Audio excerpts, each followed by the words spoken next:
Good evening, welcome. Sorry we're running late. Please join us for the Pledge of Allegiance.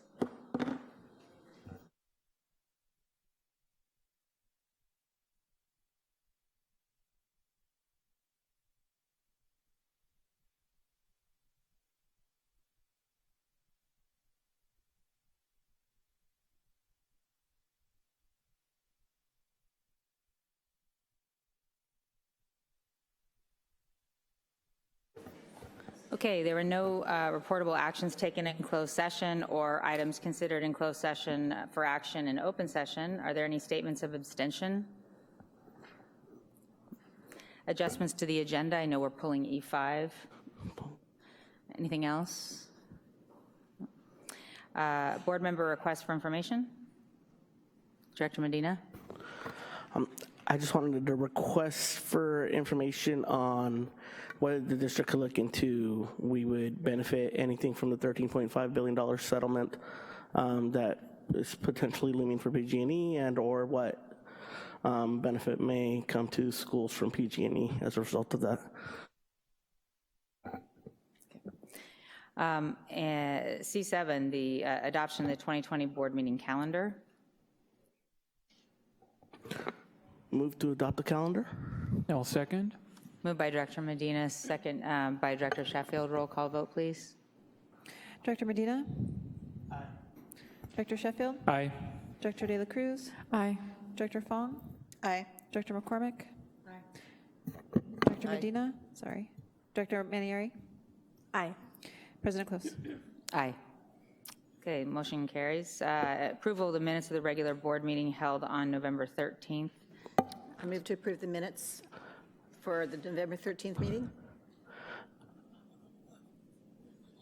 I have a request on changes. I'd like to request that in item F3, there was a couple of board requests on things to be considered, further information to be brought back, if that could be reflected in the minutes, as well as a copy of the presentation that was given to us that wasn't originally part of the agenda, if that could be part of the minutes as well.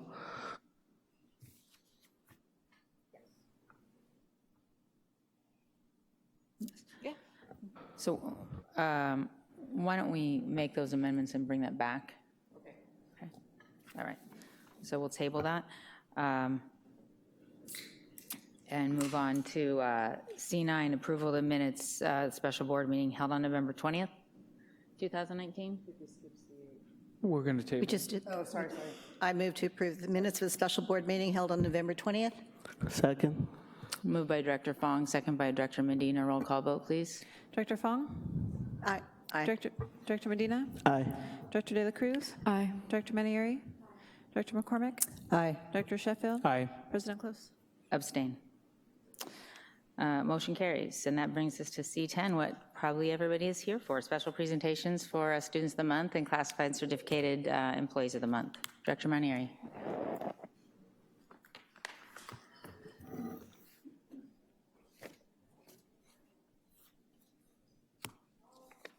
Does it work? Does it work? Okay, it works. All right. I am super, super excited to be able to recognize these fabulous students and staff. So first, we're going to start with the students. Can we have right here, Aldrich Martinez Cruz.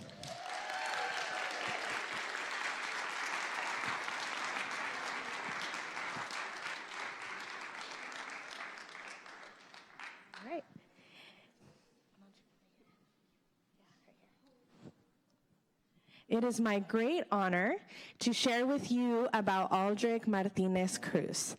He is an outstanding student who I assume Principal Johnson, have had the pleasure to get to know this year. I have seen him grow immensely as a person over the first half of the year. He is always kind and courteous to everyone and works well with everyone in class. I see great things in his future. Mr. Misa, our lead yard supervisor, noted that Aldrich has always been an outstanding student. He consistently shows respect to his peers and the staff at Steel Lane Elementary School. Aldrich's kindergarten teacher, Mrs. Ott, shared that he was always a very kind and considerate student. I always remember him being eager to learn and persevere through any task. He was a role model for others. Mrs. Sapp said, Aldrich is a really hard worker who always does his best. He is always so polite, kind, respectful, and regularly goes out of his way to be nice to others. Mrs. Giuseppe glowed about him. He was curious, interested in learning, and deeply kind. He took the initiative, even as a first grader, to take care of things that needed to be done: classwork, helping others, and investigating the world. Through the years, Aldrich has always maintained a cheerful and kind way about him, always taking care to ask how I'm doing and to go out of his way to have meaningful conversations with me. Aldrich is one of those special people who is a spark of light. He's a world shifter, and he truly does his part every day to make the world a better place. Steel Lane's staff see a bright future for Aldrich. We believe that he will be very successful in whatever path he chooses to put his mind to. We wish him the very best on his journey.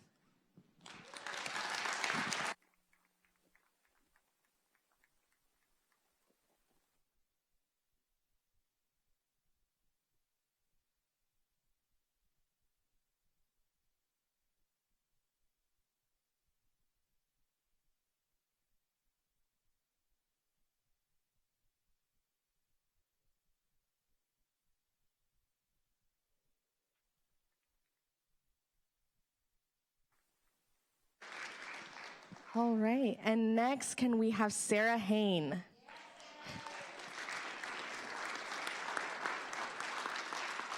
Hi, Sarah. Do you want to sit on the same side? There you go. All right. Sarah Hain is an exceptional young woman. The baseline accolades that you might expect from a student of the month are all there.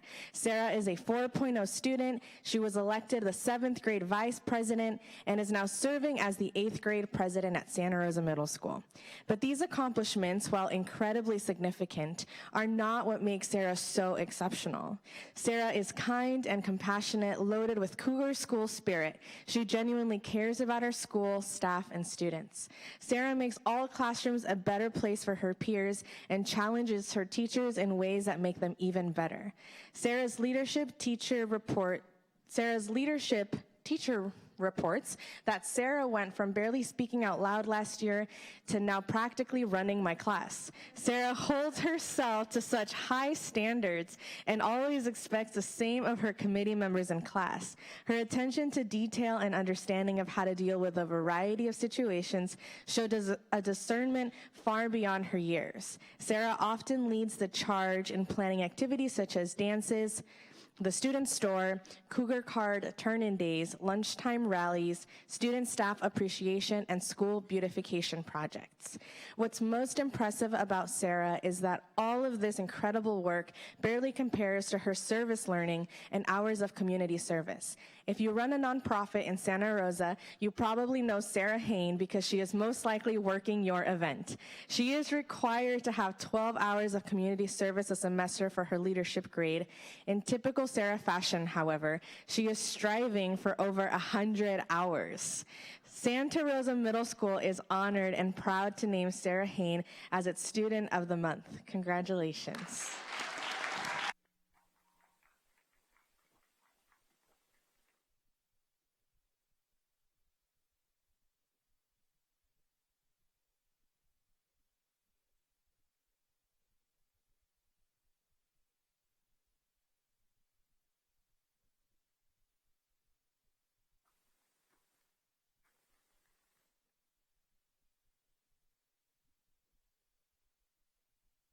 Next, we have Sierra Rose Letvinchuk.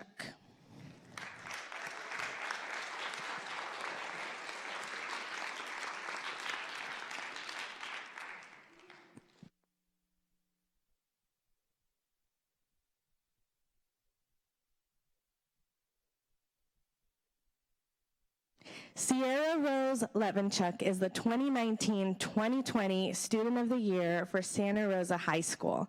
Sierra exemplifies our Panther principles in every way, both in and out of school.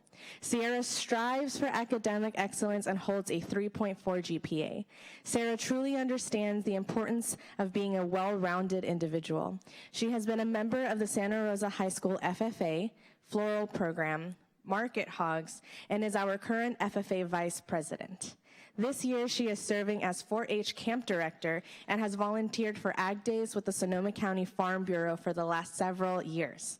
Sierra is also a member of the Santa Rosa High School softball team and works part-time at a local pizzeria.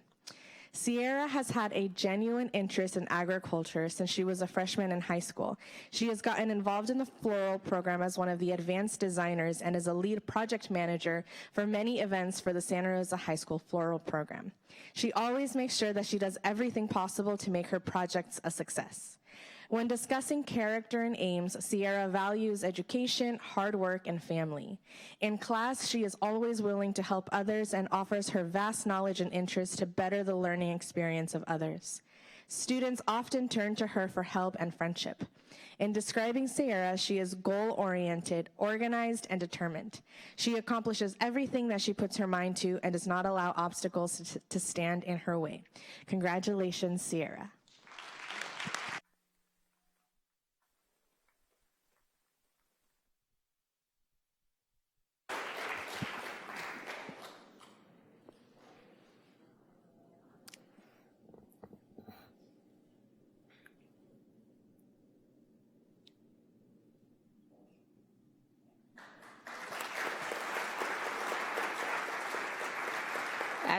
As a reminder, we'll take a break after the staff awards and then after the school site reports, so everyone can take pictures. All right, and so now we'll call down the certificated and classified employees of the month, and then we'll have you all stand up here, and then we will read your write-ups and take a picture. So first, can we have Arnoldo Hernandez come down?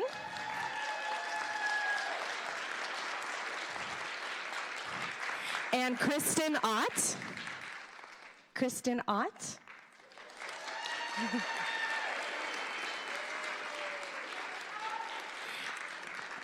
And next, Matt Pasalacqua.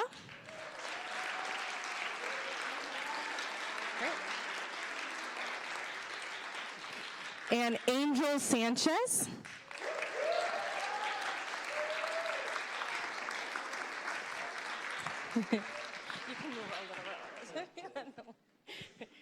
And Patty Stage. And lastly, and last but not least, Casey Elsa. Casey Elsa.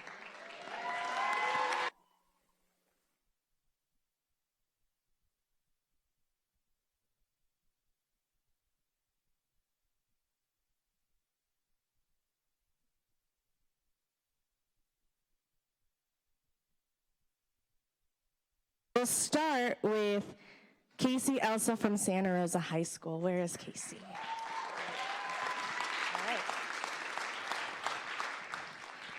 Casey Elsa is a teacher in our English department and has taught a large variety of classes. She has worked tirelessly to create a successful school paper and yearbook that serve as shining examples of our Panther school spirit. She is an educator, teacher leader, journalist, graphic designer, hiker, and lover of theater. She loves to share these passions with students through her curriculums, student-led projects, and student clubs that she runs.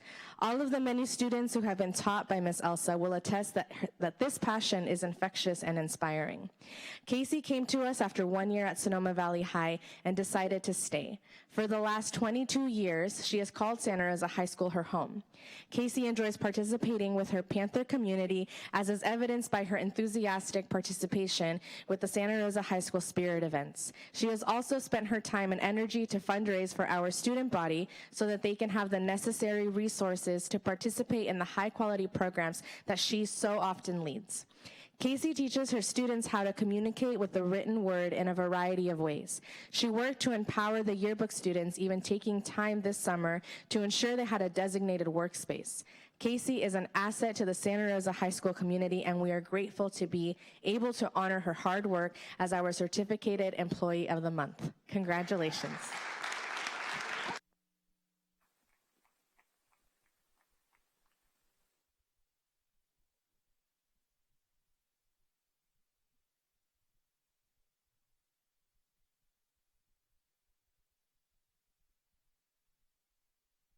Next, Patty Stage.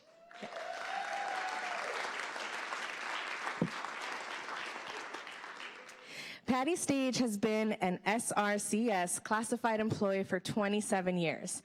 During that tenure, she has been an SDC aide at Doyle Park Elementary and Lincoln Elementary and an RSP aide at Santa Rosa High School. Patty is the first face of families and students see when they come to the counseling office. She greets people with a smile, a good morning, how can I help you? And she goes the extra mile to walk each family through the process of their specific need. She is a jack of all trades, a veteran with vast historical knowledge of Santa Rosa High School as well as Santa Rosa City Schools. Patty also does not believe families should be trapped in the robotic cold world of voicemail. She personally answers the phone through the day. Patty is an old school people person. Her desire to be a resource and help others is what has kept her in the district. This desire to advocate and help others is seen in her leadership on campus with other employees. Santa Rosa High School Counseling Department has gone through a difficult 2.5 years. Through it all, Patty has been stone, our rudder on a very large ship. Patty is the counselor's front line of defense. We appreciate Patty's ability to triage student, parent, and teachers' needs. On more than a rare occasion, Patty has seen and brought concerns to us before we recognize the potential problem. We are proud to recognize Patty as the Santa Rosa High School Classified Employee of the Month.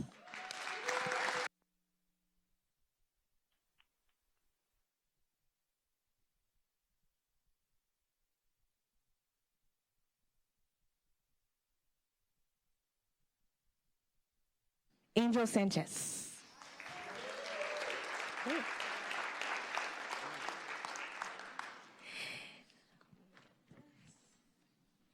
Angel Sanchez currently serves as a Santa Rosa Middle School student advisor. Originally from Tucson, Arizona, Angel entered 6th grade at Doyle Park, then attended Santa Rosa Junior High, and later graduated from Santa Rosa High. Following his Panther years, he enlisted in the Air Force. After his time serving our country, Angel returned to Santa Rosa and started working at Santa Rosa Middle School in 1987 as an ESL instructional aide.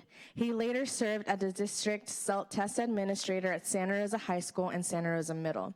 Eventually, he became the student advisor and has remained in that role ever since.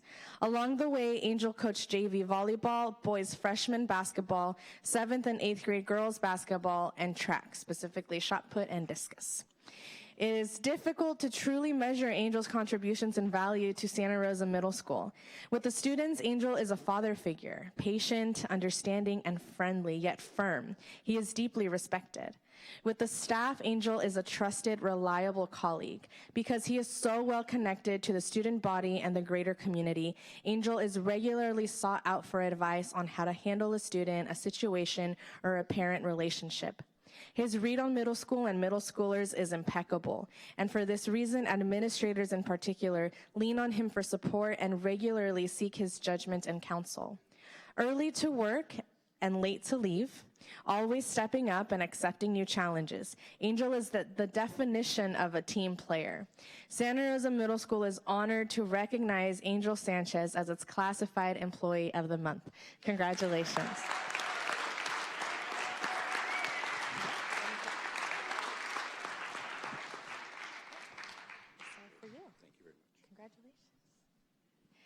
And next, Matt Pasalacqua. Did I pronounce that correctly? Okay. Matt Pasalacqua has taught for Santa Rosa City Schools since 1991, a total of 28 years, and currently serves as a physical education department chair at Santa Rosa Middle School. In addition, Matt has coached track and girls and boys basketball at Santa Rosa Middle School and coached football at Santa Rosa Junior College for 15 years and served as their weight training adjunct instructor for 20 years. The list of accomplishments goes on. Matt has served as the 8th grade advisor for 15 years, spearheading celebrations like the 8th grade picnic. And of particular note, Matt has devoted himself to our most important enrichment event of the year, Multicultural Week. For over a decade, Matt has gone above and beyond to bring performers, artists, speakers, and most importantly, and I agree, food, to the Santa Rosa Middle School community. These experiences have enriched lives, opened eyes, changed minds, and opened doors to the greater world that students wouldn't otherwise be able to experience.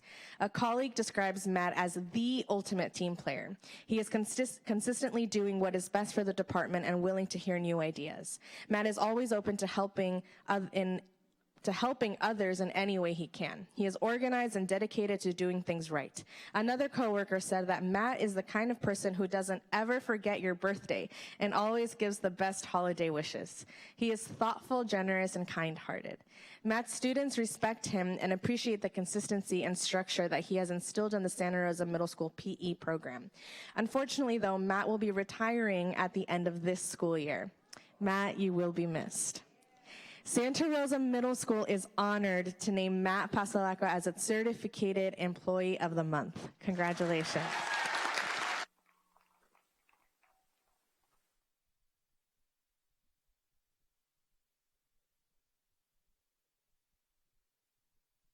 Kristen Ott?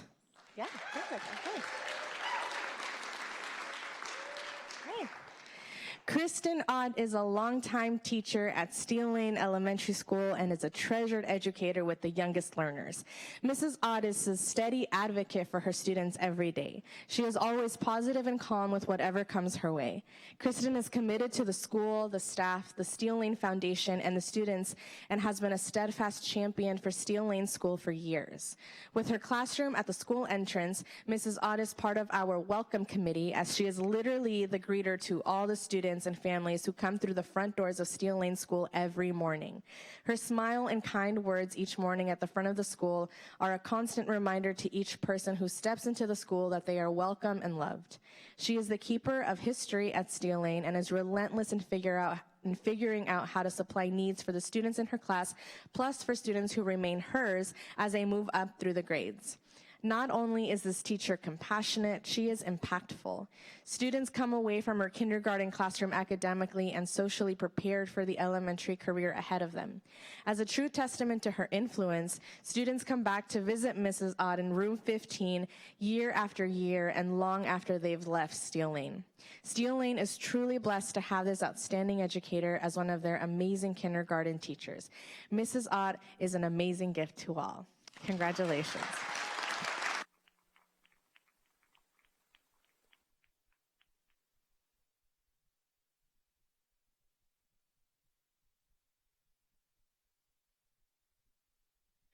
Arnoldo Hernández.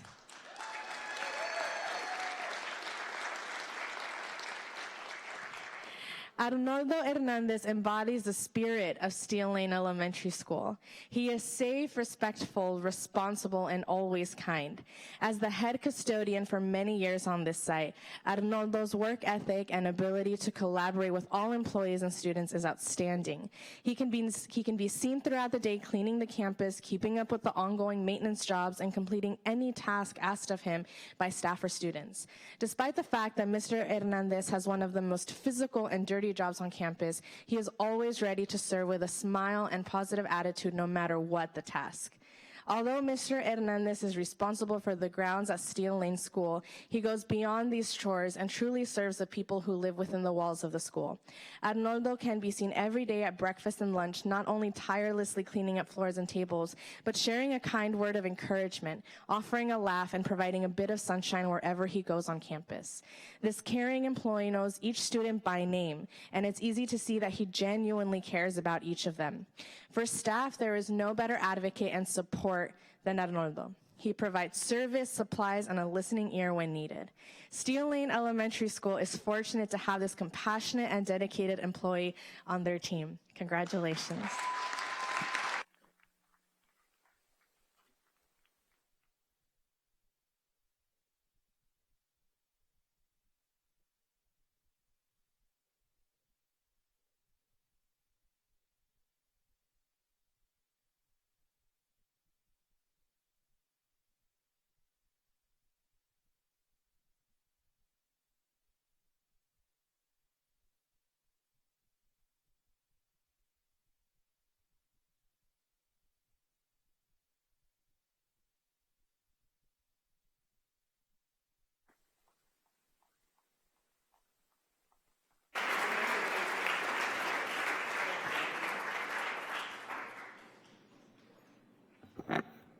Thank you, and congratulations, everybody. So we'll move on to school site parent organization reports and start with Steel Lane.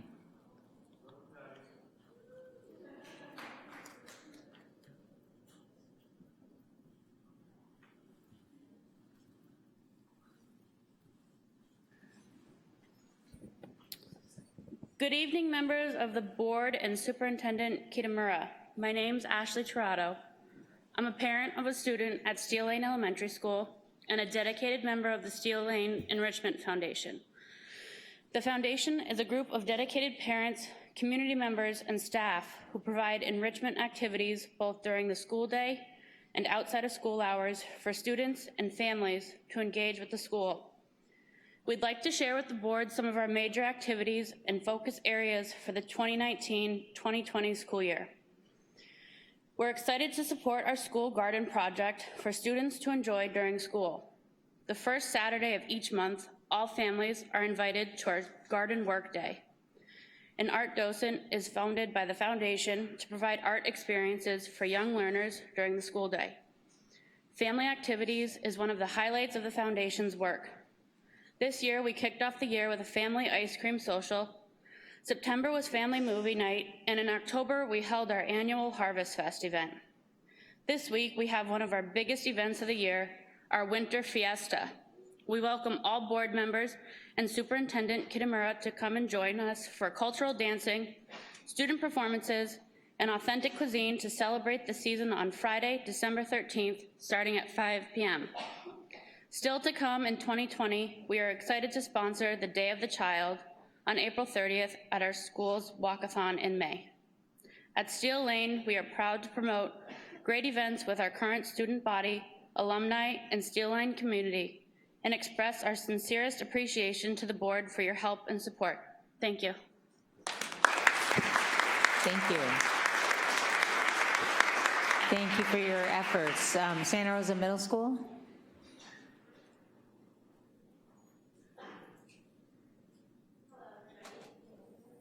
Having me. My name is Misty Evans, and I am the president of the Parent Faculty Student Organization at Santa Rosa Middle School. This year, we have seen a really remarkable increase in membership. This was kicked off by introduction of our middle school preseason, which was brought to us by our principal, Mr. Matlin. And what it was we invited the 7th grade parents and students to come to the school before orientation and kind of get a feel and kind of basically a boot camp of the junior high experience. And we received a lot of involvement from parents and a lot of people signing up to join the PFSO. And we kicked off the year with our campus beautification, which was led by Mrs. Crow. We started, donated funds, and then we were able to secure a great donation from Freeman Brothers, and we got some beautiful stainless steel tanks that are at the entrance of the school. We have held 2 dine and donates this year, which have totaled $450 in monies brought in that will go back to the students and the projects that they're going to be doing. We had a very successful bingo night this year in October. We actually almost doubled what we made last year, and this can be attributed to the parent involvement that we've seen an increase of this year. One of the most exciting events so far this year is the reintroduction of Renaissance. And what Renaissance is, it's an event that is held twice a year, and it recognizes student academic excellence at the school. This year, Mrs. Lilligren has volunteered her time and her efforts, and she relaunched the program for the Santa Rosa Middle School. We're extremely happy to be able to support and encourage her and thank her for the amazing job that she's doing. We have many exciting events coming up in 2020. We have several Dine and Donates planned. We are introducing a movie night, and we are hoping to have a skate night, as well as our ever popular multicultural night in the spring. Thank you for having me. Thank you. Thank you for your work. Santa Rosa High School. Hello, my name's Annette Holland, and I'm a board member of the STP organization for Santa Rosa High.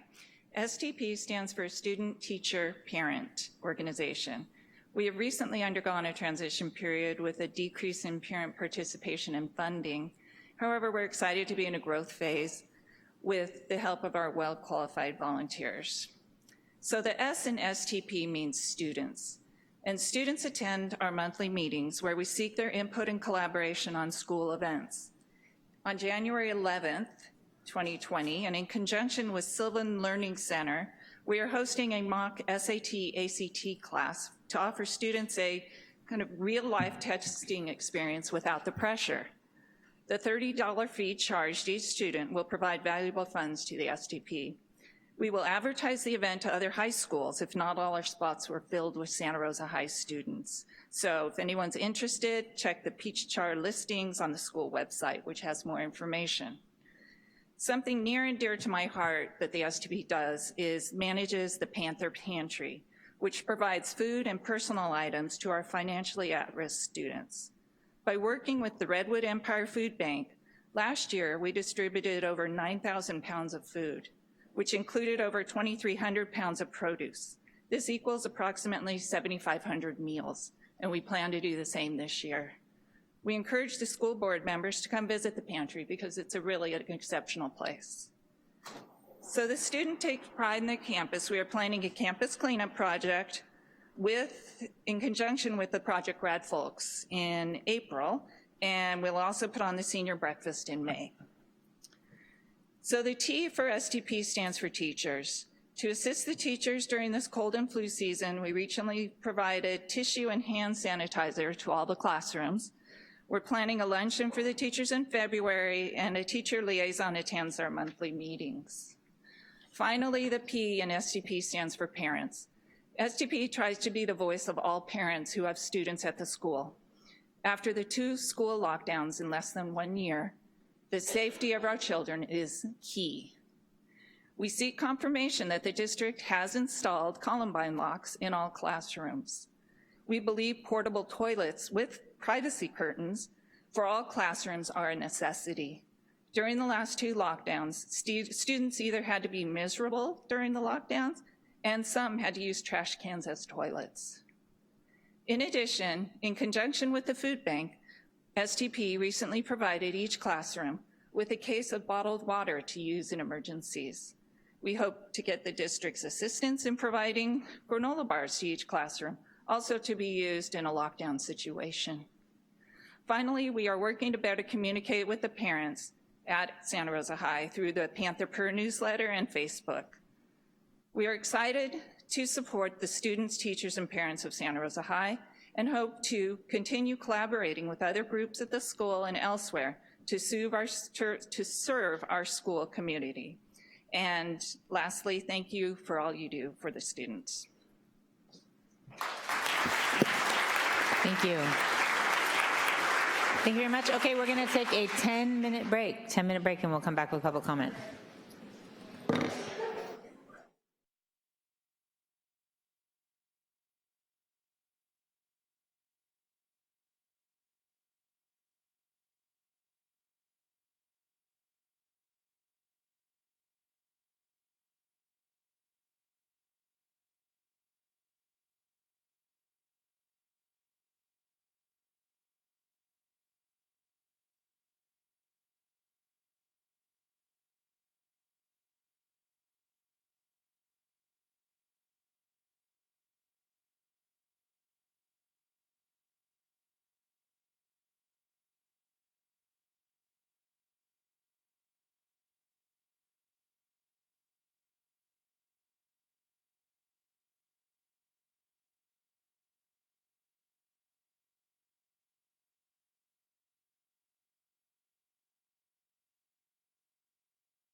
Okay, we are going to come back to order. And first of all, we have a watch that was found up on the up there on the landing near the door. Watch, you can describe it to me. If you've lost a watch, it fell off. Okay, second of all, out of an excitement to get to the student awards, I did a unofficial adjustment to the agenda and moved C3 to right now. Brilliant. It's a perfect time for C3. Items considered in closed session for action in open session, which now I am signed out and can't actually see. So, Can I make a motion? well, I have to call the specific items. Thank you. Keeps kicking me out. All right. So I have a readmission case 2018-19-18 on which I need a motion. Can I move that we accept the recommendations for student readmissions for cases 2018/19-09, -18, -33, -34, -41, and -42 all at once? Actually, no, we're supposed to take these one by one, by law. And so move to accept the recommendations on 2018/19-09. Second. Okay. Moved by Director Medina, second by Director De La Cruz. Roll call vote. Question, President, you called for 18, 19, 18? Correct. And Director Medina made the motion for 09? Wrong number. Which one are we starting with? He said he was going to separate and say 18. Okay. 18, 19, 18. Well, he made a motion on 09, so that's Okay. what we're voting on. Sounds good. Okay, so we'll go on 09. Moved by Director Medina, second by Director De La Cruz. Roll call vote, please. Director Medina? Aye. Director De La Cruz? Aye. Director Manieri? Aye. Director McCormick? Aye. Director Sheffield? Aye. President Close? Aye. Okay, motion carries. Now I need a motion on case 1819-18. So moved. Second. Moved by Director Medina, second by Director Sheffield. Roll call vote, please. Director Medina? Aye. Director Sheffield? Aye. Director De La Cruz? Aye. Director Manieri? Aye. Director McCormick? Aye. President Close? Aye. Motion carries. I need a motion on case 1819-33. So moved. Second. Medina, second by Director De La Cruz. Roll call vote, please. Director Medina? Director De La Cruz? Aye. Director Manieri? Aye. Director McCormick? Aye. Director Sheffield? Aye. President Close? Aye. So just to be clear, what I need is a motion for something, like an acceptance of the recommendation of the panel, for example. So we'll go with case 2018-19-34. I need a motion. Move to accept the student admission readmission recommendation for case 2018/19-34. Second. Thank you. Moved by Director Medina, second by Director De La Cruz. Roll call vote, please. Director Medina? Aye. Director De La Cruz? Aye. Director Manieri? Aye. Director McCormick? Aye. Director Sheffield? Aye. President Close? Aye. Motion carries. I need a motion on case 1819-41. Move to accept the student readmission recommendation on case 2018/19-41. Second. Moved by Director Medina, second by Director De La Cruz. Roll call vote, please. Director Medina? Aye. Director De La Cruz? Aye. Director Manieri? Aye. Director McCormick? Aye. Director Sheffield? President Close? Motion carries. And last one, second to last, I need a recommendation on case 1819-42. Move to accept the student readmission recommendation on case 2018/19-42. Second. Moved by Director Medina, second by Director De La Cruz. Roll call vote, please. Director Medina? Aye. Director De La Cruz? Aye. Director Manieri? Director McCormick? Aye. Director Sheffield? Aye. President Close? Aye. Motion carries, and that brings us to President expulsion. Close, there is an expulsion. I'm saying Oh, that sorry. right now. You're moving so quickly, Laura, you're ahead of me. I thought you said you were done, sorry. Get off my back, man.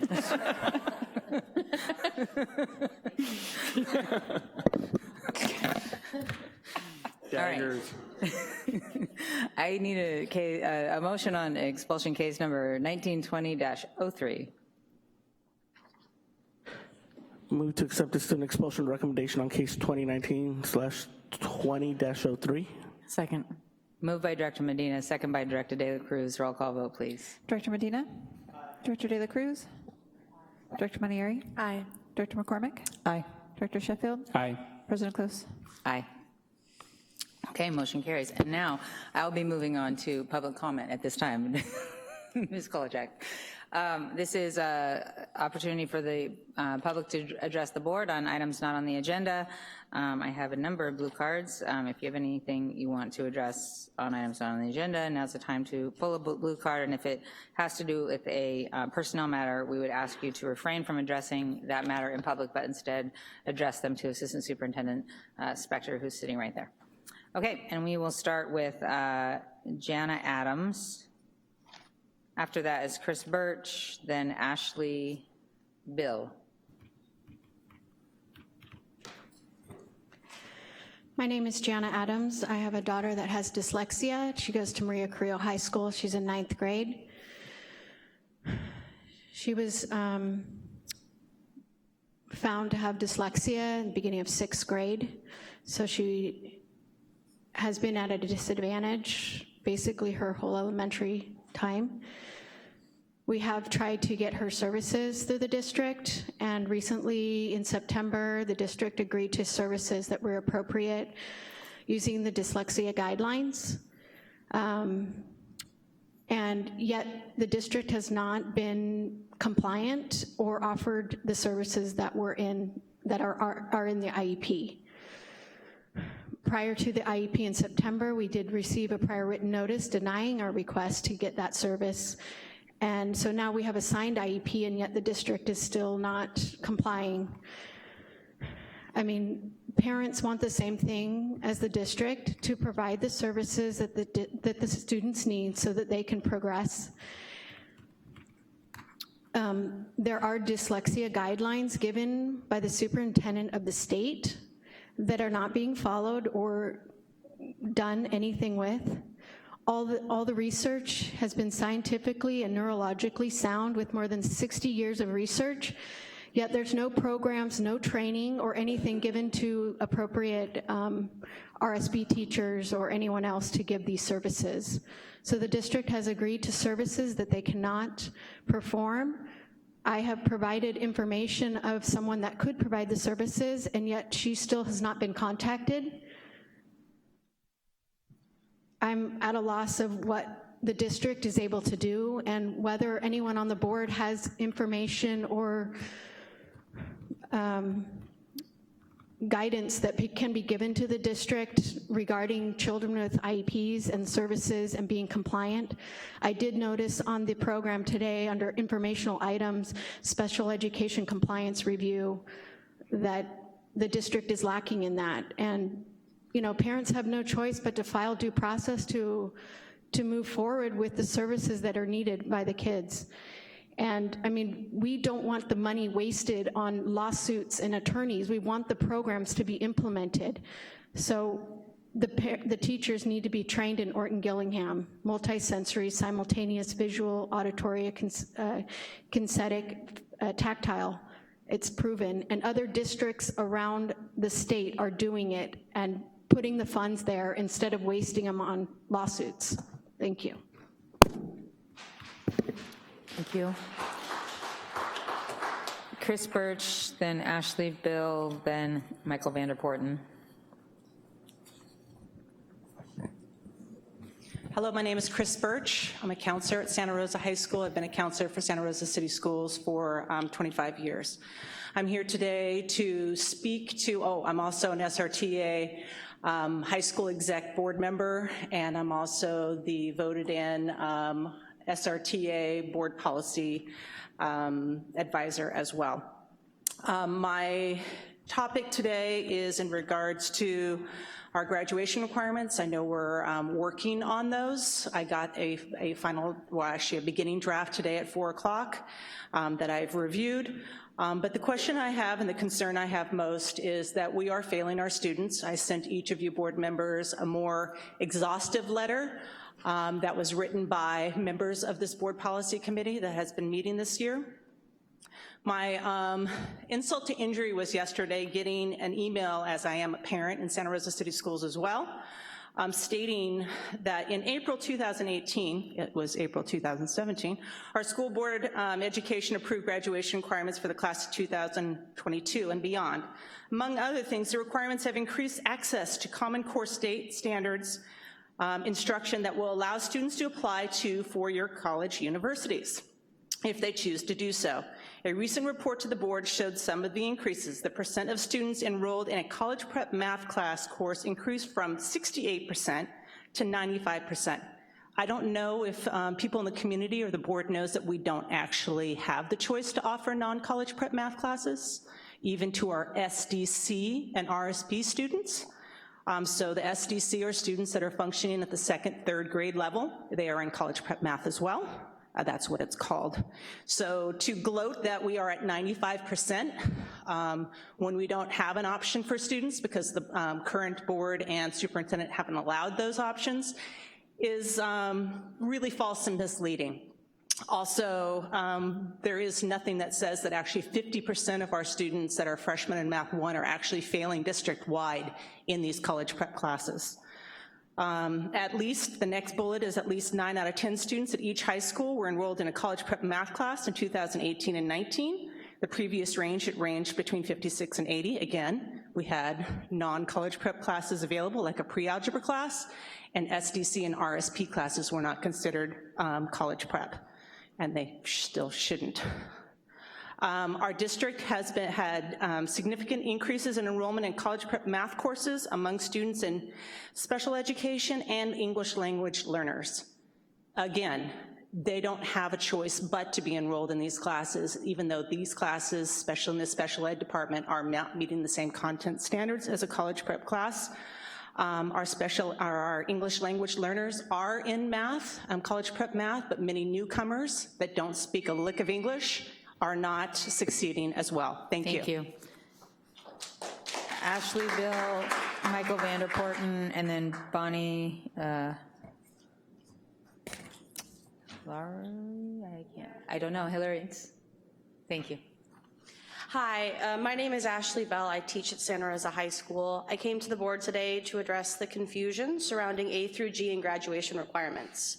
When the board voted on A through G requirements and changing the graduation requirements at our high schools in April of 2017, the talk of the entire night was about access, social justice, and equity. And now, less than 2 years later, the message has changed.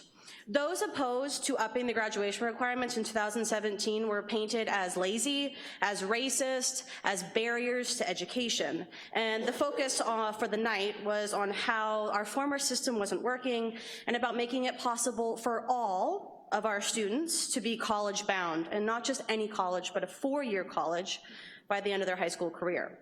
The union, and many members within it, including myself, cautioned the board to slow the process down so that we could make sure that students who are struggling would have the support that they needed. Our insights were ignored, and the supports never showed up. RSP classes, sheltered classes, and many tutorials were cut from our sites, and the promised supports, like language aids, they just never showed up. Our high schools, including mine, Santa Rosa High, have a third of their freshman and sophomore classes failing. We have an unacceptable percentage of sophomores failing Math 1 a second time, making them graduating from high school impossible, and all this is due to a poorly implemented policy. Teachers are the ones seeing this on the front lines, and after warning the DO and the board that this was going to happen, we're now facing the reality of failing students who are unable to perform at UC levels. This was a decision that was made and handed down by the board with absolutely no support. As the board president said, it is their right to create policy and to direct staff. And look at us now. To make matters worse, the DO has conveniently changed their story this last week. Suddenly, not all students are supposed to be college-bound. Suddenly, A through G wasn't supposed to apply to everybody. This outright lying is frustrating to teachers, to students, and to our community, who were told otherwise and were promised much more. While I avidly support creating off-ramps for our students who do not wish to pursue a four-year college path, I am deeply disappointed with this district's leadership. To lie to us and then to change their story in order to save themselves from accepting responsibility is disappointing and unethical. It hurts the relationship with teachers, but perhaps more importantly, it has left many of our students with a new reality: life without a high school diploma. Thank you.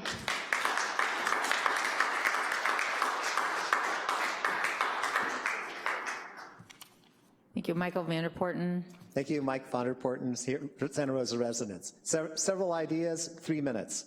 First, data matters. Only with data can you draw conclusions, find information, build knowledge, and make good decisions. 2, grade data is your best data of student performance. It's available over long periods of time, even decades. You can pull my grandfather's Santa Rosa High grades. It's available across schools and across school districts. It's available in all disciplines. It's the best predictor of college success. Grade data is what you're going to determine whether a student graduates. Grade data is becoming even more important to college admission as SAT and ACT tests become either optional or excluded from the college admission processes. Grade data is becoming even more important. Schools are beginning to use high school rank as their #1 decision criteria. The timeliness of data matters. It's extraordinarily important. In business, the flash sales report is often required 24 to 48 hours after the end of a month. This is equivalent to 24 or 48 hours after the deadline for teachers submitting grades. Final reports are often due within days, 5 days, for example. Waiting months, 10 months, is unacceptable, prevents timely analysis, and prevents timely decision-making. 4, the comments by the board members last meeting were surprising and shocking. You already had data. You already had reports. You had analyses of the first semester freshman grade marks for the 2018-2019 year. You had analyses of the first semester grades versus the first semester grades the prior year. You had a longitudinal analysis, multiple, of last semester's 8th grade, first semester grade, 9th grade grade marks. You had analysis of data by school. You had analyses of grades by reported race. You had analyses of second semester freshman grade remarks. You had longitudinal analyses of the first semester to second semester freshman grade marks for this past year and for the prior year. And you had an analysis of deeply unsuccessful freshmen, those who had already earned 4 or more Ds or Fs in their first 2 semesters. The board may be ignoring this information, but the public and the SRTA and the teachers are not ignoring it. You have seen the benefits at Santa Rosa High and at Montgomery High. You've seen the benefits for non-Latinx students. You've seen the harm at Pioneer High and Elsie Allen High. You've seen the harm for the Latinx students. And now you've seen the data that shows that the male students are harmed the most. Use the data and the analyses you already have to make timely, informed, critical decisions. In January, you should insist on seeing full analyses of the data through the first semester of the 2019-2020 year. Board members, you should expect no less. Board members, you should demand no less.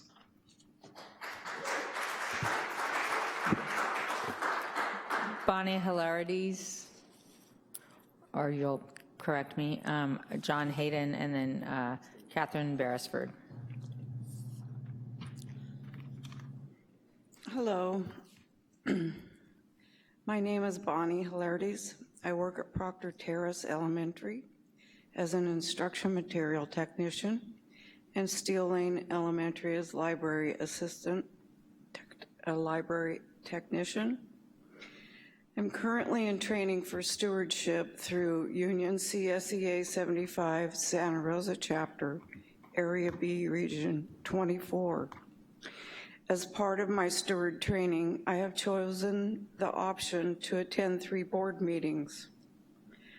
I started by attending special board meeting November 20th, 2019, where we heard a brief history of how Measure I and L general obligation bond program dollars have been spent and the amounts that remain in the coffers and the work that still needs to be done.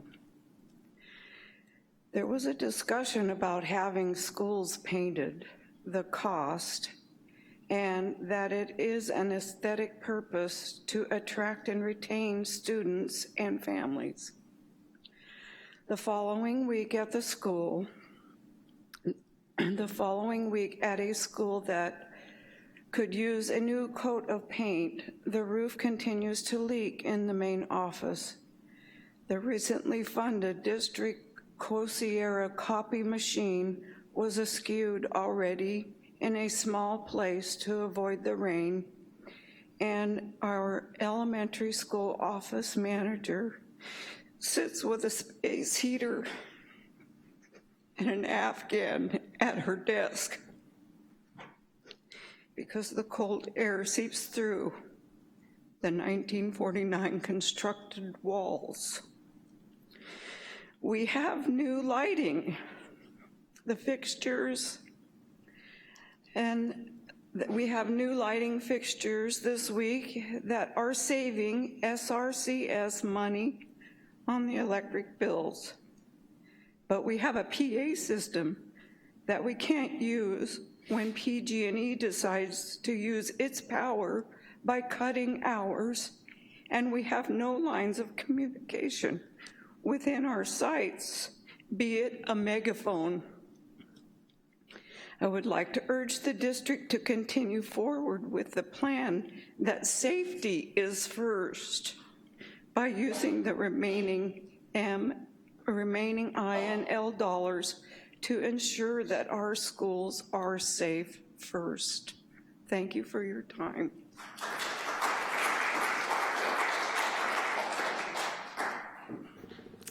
Thank you. John Hayden, and then Catherine Beresford. Hi, I'm John Hayden. I'm a math teacher at Maria Carrillo High School. I wanted to say something about lies, darn lies, and statistics. I believe the district is not being honest with the public by telling part of the truth, but not the whole truth. I read in this week's email from the district the glorious news that enrollment in college prep math classes has increased from 68% to 95% of students. That's an astounding increase of 27% over last year. What is the reason for this miracle? We're left to wonder. Did the 27% study hard last summer and become proficient at math? Was an unfair barrier to enrollment in prep classes removed? Have new and effective supports been implemented to help the 27% succeed? Maybe all three. No, the reason is simple. The classes those students were taking have been eliminated. 27% of math students are now enrolled in classes for which they are unprepared. A quarter of students, district numbers, are in the wrong math class. It's like the managers of the town pool who were worried that a third of the kids in the swim classes were in the shallow end and weren't progressing properly. Well, they solved their problem. They roped off the shallow end and shoved everyone into the deep. Now their numbers look great. Just because you're in the deep end doesn't mean you can swim.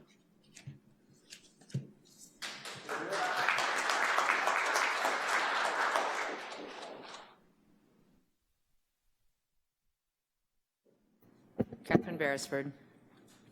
Hi, my name is Catherine Beresford, and I'm here as a parent tonight to vocalize my concern for lost school instructional days this year as well as in 2017 and 2018. I have 3 boys, one at Rincon Valley Middle, one at Schrax, and one at Madrone. And we lost our home in the Tubbs fire like so many other people, and I understand the hardship that has been felt by many. But I am saddened that I feel like the children most affected by the fire are the ones whose education is being compromised by these instructional days not being made up. And I think that in the chaos of the last couple years, I've missed a lot of opportunities to be at these meetings, to hear how these decisions have been made. But yesterday I received the email that said that you guys are again requesting for a waiver for this year for the instructional days not to be made up. And I feel like the people that are losing, it's not us, it's the children. And it is very concerning. And I think part of the reason why I'm so aware of this is because we moved here from a city outside of Boston, Massachusetts, where there is such a beautiful system in place to accommodate Mother Nature. So the academic calendar is published, I think, in the summertime. It never states when the last day of school is going to be. That's not decided until April. So there's just this general understanding that nobody, I guess, makes those vacation plans, you know, in October or even in January. You wait until the spring. And I feel like there are so many school districts out there who are modeling successful programs right now so that our children's education is not being sacrificed. And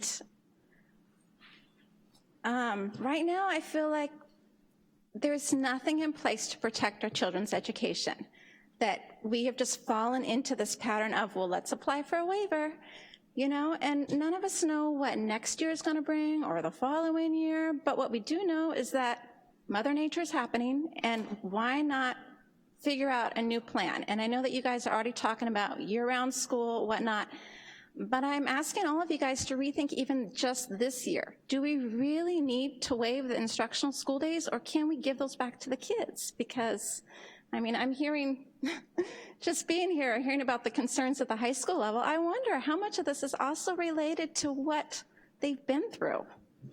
So thank you for listening, and I hope that I can be here more often to try to help put the pieces together for the city.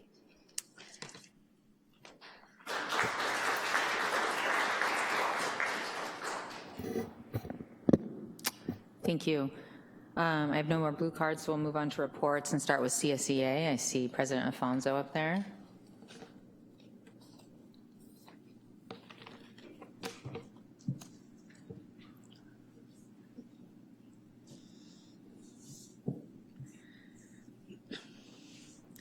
Tammy Alfonso, President, CSEA Chapter 75.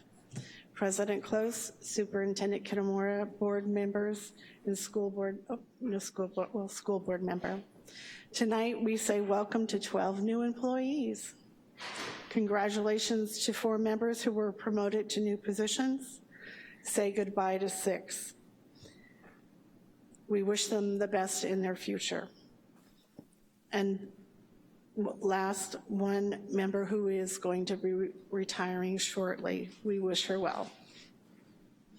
Our openers are presently at CSEA, and we anticipate to present them to the district in early January. We look forward to beginning our negotiation process and being able to attract and retain qualified employees. At our chapter meeting last night, the members approved our next chapter executive board, and it is my pleasure this evening to introduce to you our next president, Ms. Betty Garcia.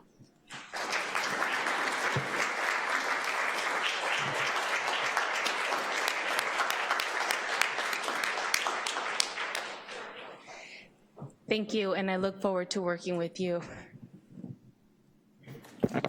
Thank you.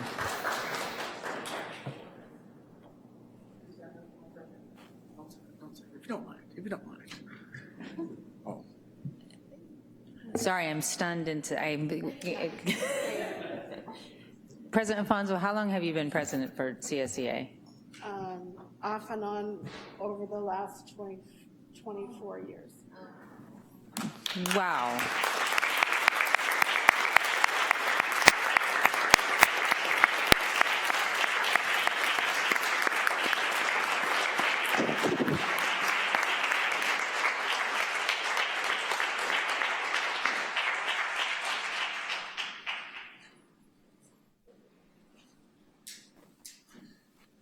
That's what I was gonna do. Wow. Well, Ms. Garcia, welcome. President, soon to be our president-elect, and you have some big shoes to fill.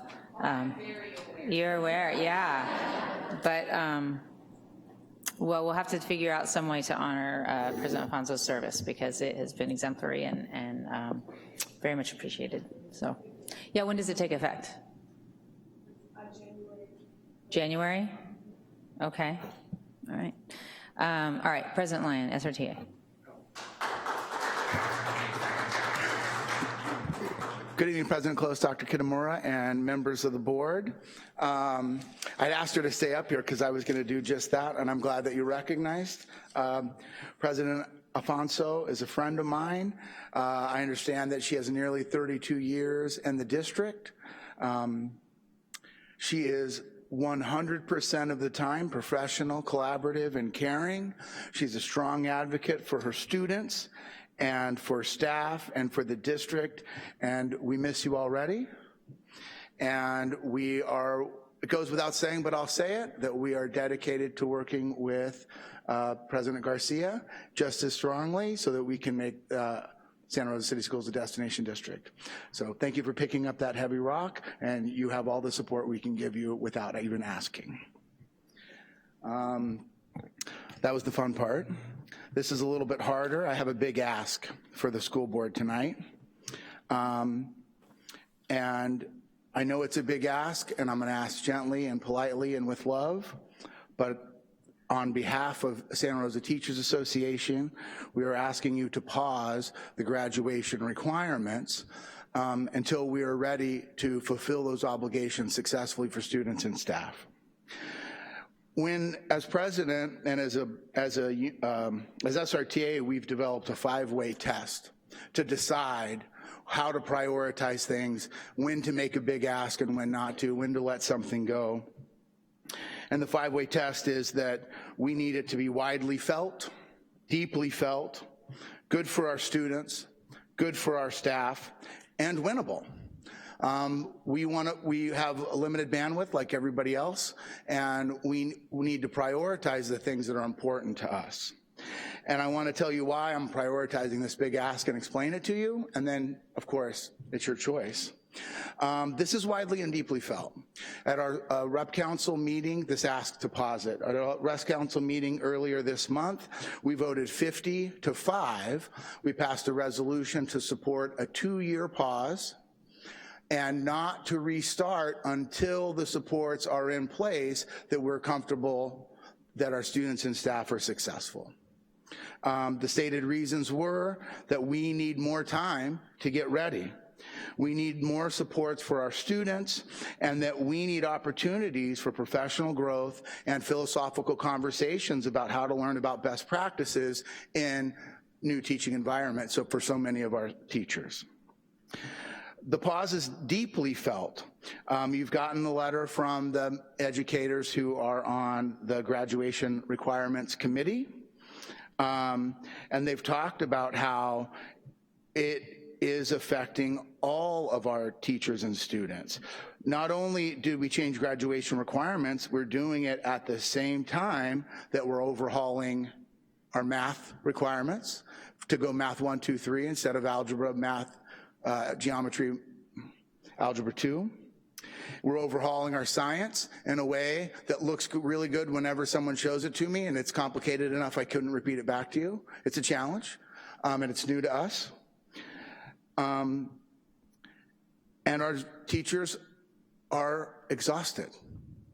And now they're being asked to create new courses on the fly so that they're ready for next year. And so many of them told me that they don't have the bandwidth to do it, that it's deeply felt, especially by those that are heavily impacted. Pausing is good for students. We've seen the math data. I won't review much of it, but the new piece that I learned this week is that 20% of our sophomores are failing Math 1 for the second time right now. If they do in fact fail, they are no longer on track to graduate, and we do not have enough seats at Ridgeway for the students we have now. We are not prepared to increase that by hundreds of more students. Not that we should create an environment that the only way you can graduate if you're behind in skills is to go to Ridgeway. We need those supports on the campus. And that's just math. We have not looked at data for science, world languages, special ed, social sciences, CTE, arts, newcomers, or anything except math. And we do not know that they're ready. Anecdotally, teachers are telling me they're not. I'll give you an example. World languages didn't come up a lot last year. In the past, we had introduction to Spanish, for example, and then we had Spanish 1, Spanish 2, Spanish 3, like that, and the students who were not on the A through G pathway, they could take introduction to Spanish, which was roughly the equivalent of the first semester of Spanish over the course of a full year. And then they would have that check mark and they were eligible to graduate. Now that same student has to take 4 semesters of Spanish or another world language, so that the Spanish requirement alone, or the world language rather requirement alone, is 4 times harder than it was before we changed those requirements. And we haven't had a conversation about that. We haven't looked at that data. We don't know what we're gonna see. It's good for students to pause, to give counselors and principals, vice principals, a chance to make available to them to recover credit recovery at their home school without having them to go to, forcing them to go to Ridgeway or something else. It's good for staff to pause. I've talked about some of the wellness already. This is a lot of stress on staff. And I have to say, I'm extremely proud of our educators, that even though we weren't ready to do it, I would say we have made more than a maximum effort to get it right. And so when you are looking at data and you're worried like, wow, we're not having enough success, we need to do better, I'm 100% confident that it is not because of the teachers and the counselors. They're trying every single thing they can to make it work. It's because it's hard and we need more time and more support. The reason it's urgent, specifically, is because counselors have to know what the graduation requirements are going to be next year. Really, they needed to know in November. We're in December right now. They have held off sending all their course requests and all the papers and documents that they need to get ready in January to start onboarding students for next year. That should have already been duplicated and ready to go. They are not sure what those graduation requirements are. And if the ask, reasonable other than that, but when you factor that in, and then you say, well, you know, we're gonna have a board study session in January and then we can decide, you are putting a ton of pressure on counselors and administrators who need to build master schedules, who need to line up their shot to higher sections, who need to know what they're gonna do next year. And if we wait until we decide in January or February, that's an unfair ask for them. And all the time that they've spent educating the students on what their graduation pathway is gonna look like won't be true anymore. That's unfair. The 5th part of the test is it winnable? And to be honest, I don't know if it is or not. I have gotten a chance to speak with a few of the board members. Dr. Kitamura and Dr. Guzman have been very generous with their time and talking with some of these concerns. I think we agree about a lot of the concerns. It seems to me at the moment the biggest disagreement is about how and when and how much, which is understandable. I really appreciate the dialogue that we've been able to have around it, but I am so concerned about the fact that we really should have had it figured out by November that I'm compelled to make this big ask anyway. Is it winnable? I don't know, but I know that Healdsburg took 6 years to implement their A through G system. And according to Ever Flores, a counselor there and the president of Healdsburg Area Association, at the 6-year mark, they've implemented it and they're still tweaking and they're still playing, and we know how education works. We'll never be done, we'll always be working to get better. But we didn't have 6 years. We're not asking for 6 more years. What we've asked for is 2 more years and a check at the November date, right after Q1 grades.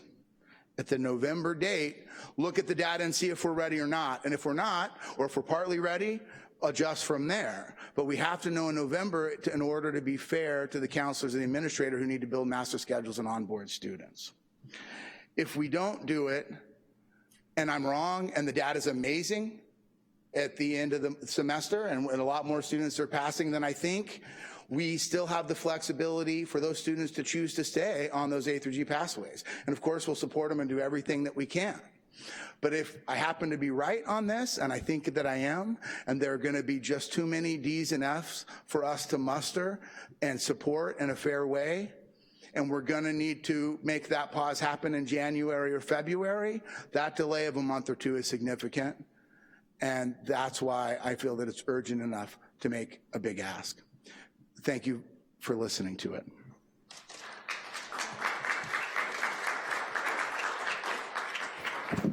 Thank you. LMC report. President Betty Garcia of CSEA will present for LMC this evening.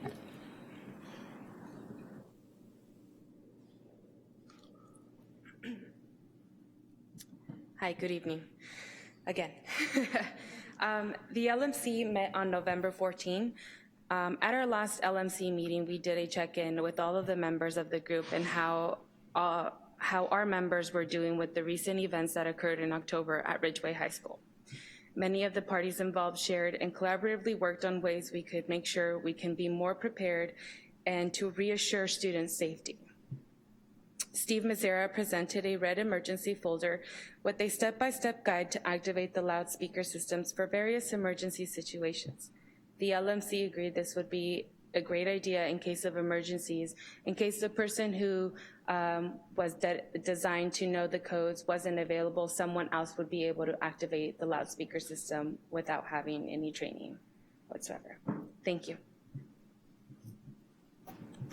Thank you. Superintendent. Thank you very much. First, I think our parent left, Ms. Beresford, so I'll have to get in contact with her. It is one of the reasons why we have not made a decision about what's going to happen second semester. First of all, because we don't know for sure if the waivers are going to also be in effect for the PSPS days. So that is still out there in terms of instructional time. The other thing that we're working on is, and we're going to work together with staff and SRTA on, and CSEA on, is that professional development day. Do we have that come back to be an instructional day? We haven't gotten to that point yet because we want to see what the waiver situation is going to be and where we stand in our overall obligation to the number of days we have to be in operation. But I do, as she so eloquently said, our parents said, is that it is becoming this tipping point of lost instructional time. You know, over the 3 years, I think we've looked at the number of days being 29 days for our schools that have missed the most power, have had the most power shut-off days. And it's just, it's not feasible to continue to think about lost instruction that way. And so I know that Superintendent Harrington is pushing on the legislators about a 20-day paid by the state summer school so that some of that instruction can be made during that time.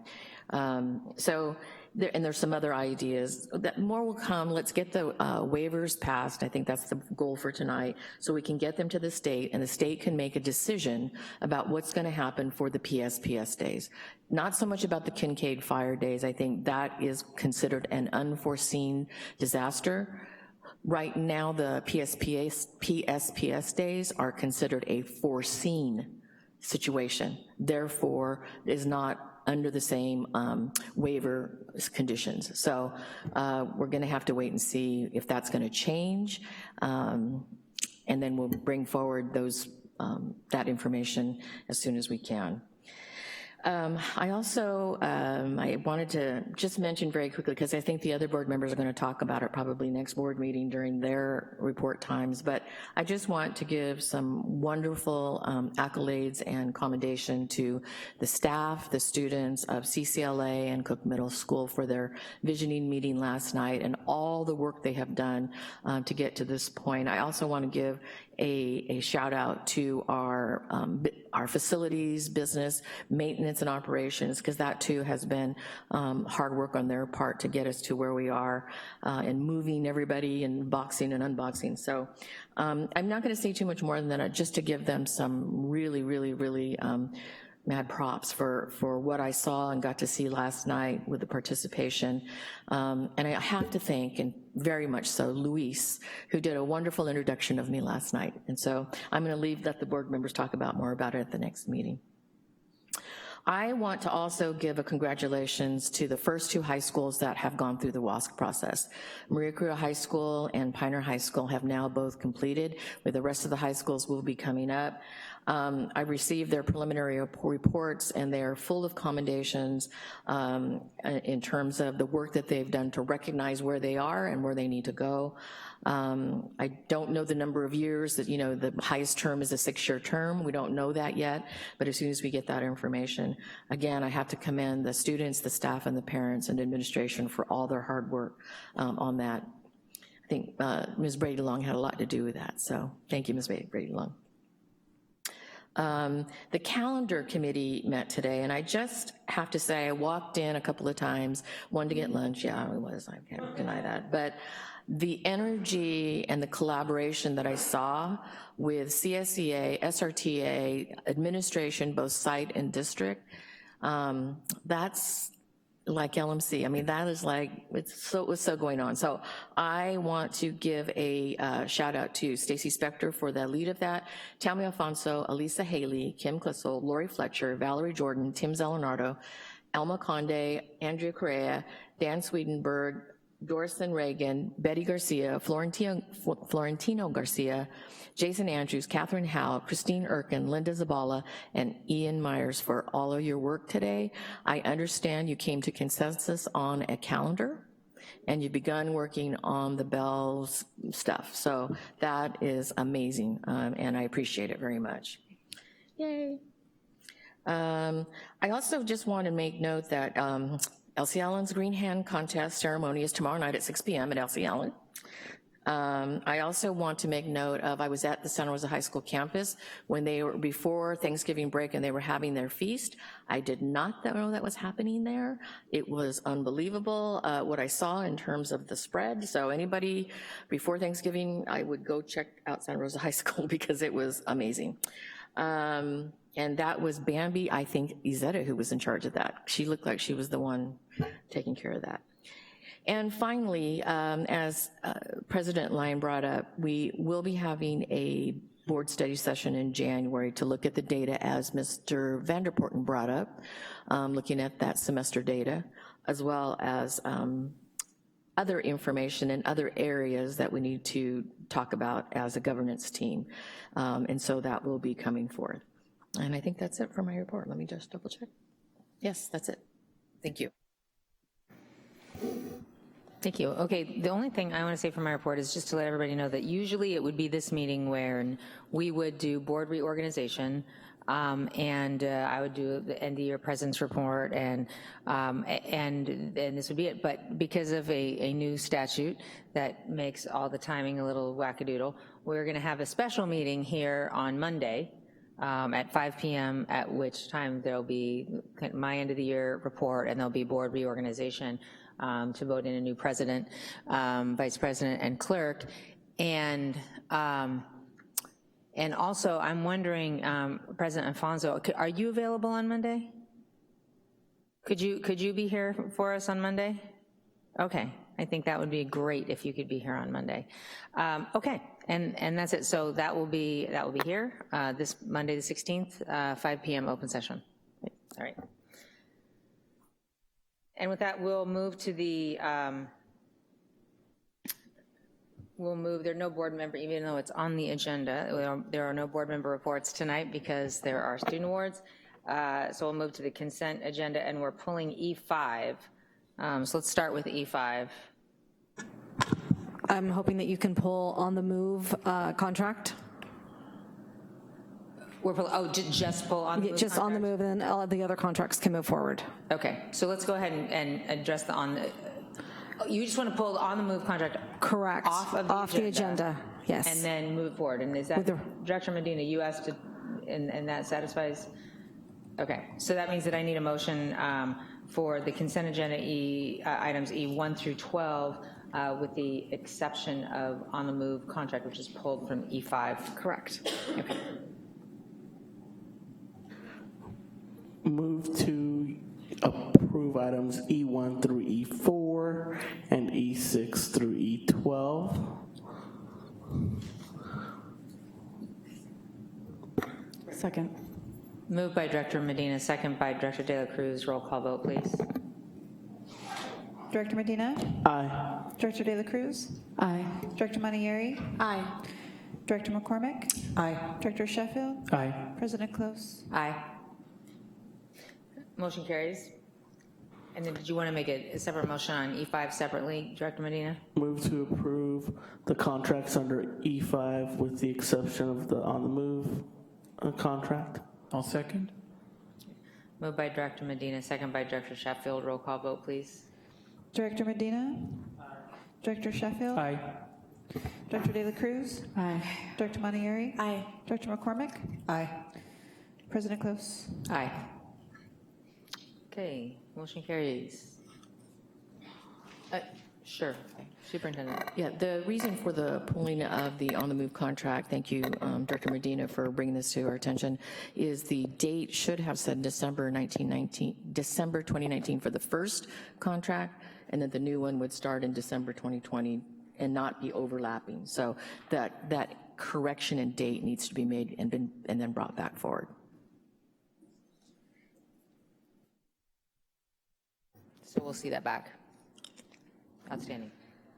Okay, so that brings us to F1, school site reports.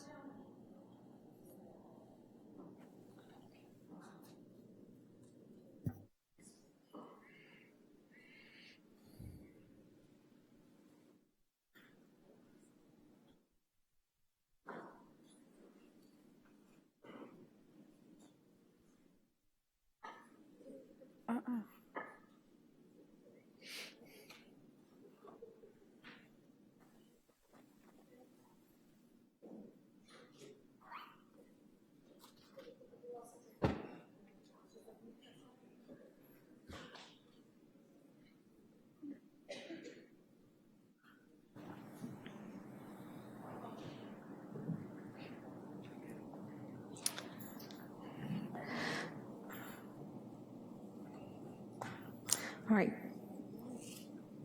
Good evening, President Close, Superintendent Kitamura, members of the board. Tonight we get to hear from 3 of our principals, and as usual, we'll start with the elementary. So with that, I turn it over to Diane Johnson from Steel Lane Elementary School. Good evening, members of the board, President Close and Superintendent Kitamura.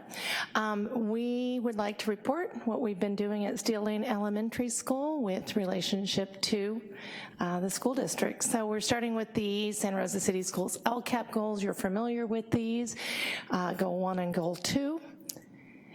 When we move into, I'm gonna just turn this star file, got it? Looking at the Santa Rosa City Schools theory of action, again, something you're very familiar with. We've highlighted in purple those areas that we are most focusing on this year at Steel Lane as we work together to student success. In the strategic plan for the Santa Rosa City Schools with the vision and mission statements, we've pulled forward in purple those areas, once again, that we really are focusing on at Steel Lane and what is carried over into our site plan and our focus goals and areas of strategies. looking at the strategic plan priorities from the district.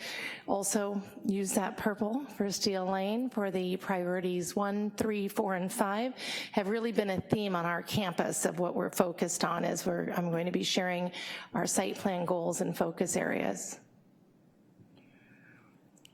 This is not playing, is it? That's okay. So the site, our SIPSA goals and focus areas, we do have a goal 1 and a goal 2. You can see they're listed at this, actually plays as a slide where the red comes on after, but it's okay. So on goal, you can just see from this goal 1's goal 2, we do have 2 main focus goals for our school site. And we have multiple strategies, but I put a box around that red because these 3 strategies under goal 1, providing that instructional focus, professional development, and release time for teacher collaboration has been a large focus on our school site this year. With that focus, I'm gonna back up a slide, excuse me. I wanted to also note that under goal 2, we are working consistently on our MTSS best practices and school-wide implementation of these. It's not the focus area of this presentation, but you're welcome to always come ask us what we're doing in our MTSS systems.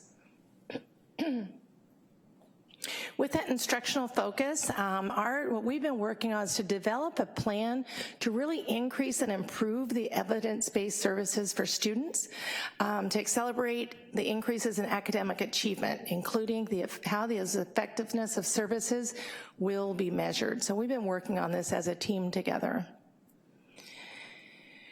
Using from the MVP, that inquiry cycle, it has been a piece that we're really elevating at Steel Lane and bringing into our professional development work, as I'm going to share each of these phases and how we're carrying those out in our work together. So we see the 4 phases. I'm just gonna show you some examples of what we've been doing in each of these areas and where we're at right now.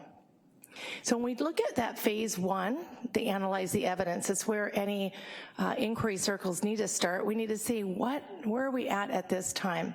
So in October, a day of collaboration was set aside and created for grade level teams to meet and to analyze data. So we brought them through, cycled through these opportunities for grade levels within their grade level to really look at student data and where they've been.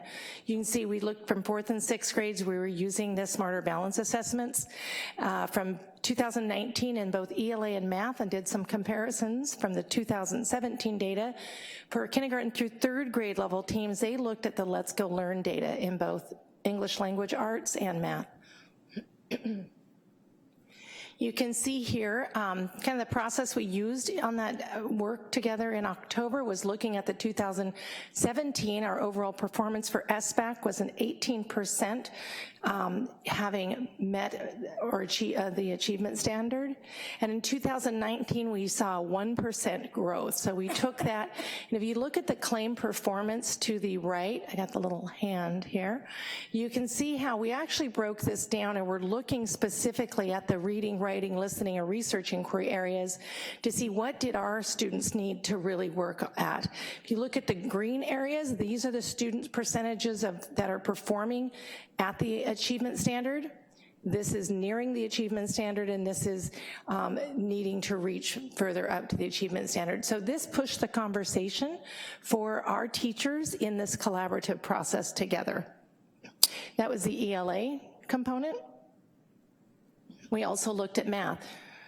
Same graphic, but it has the math data. So 2017 to 2019, our SBAC data at Steel Lane does show no growth, it's a flat line there, but we looked again deeper into the claims because that was the work that was going to push what we're going to do next. If the board is wanting to see more segregated data, we did look at the subgroups, and I'm happy to pull that forward. It gets quite a bit of data there, but we do have that if you'd like to look at that with us. So in the, this is again for kindergarten through 3rd, this was the ELA, Let's Go Learn data, and you can see here where each of these areas corresponds with things like high-frequency words, word recognition, phonics, vocabulary, spelling, and comprehension. The green are areas where our groups are performing where they should, and red is areas for potential growth. And in math, this was also, these are current from the beginning of the year data that we were looking at. So again, this is 2019 fall data. From that work, and I apologize, as a slide, this plays really cute.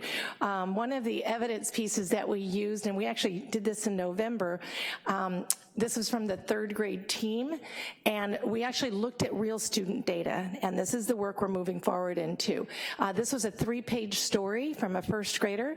That first page hidden back here actually has, shows Steel Lane, and you see the artwork, but we sat together as a team with the 1st grade teachers, and we actually looked at what are the things that are consistently going well in their writing and what are the areas for growth. From this work and putting Post-it notes on the back of student samples, the team was able to make an area of focus.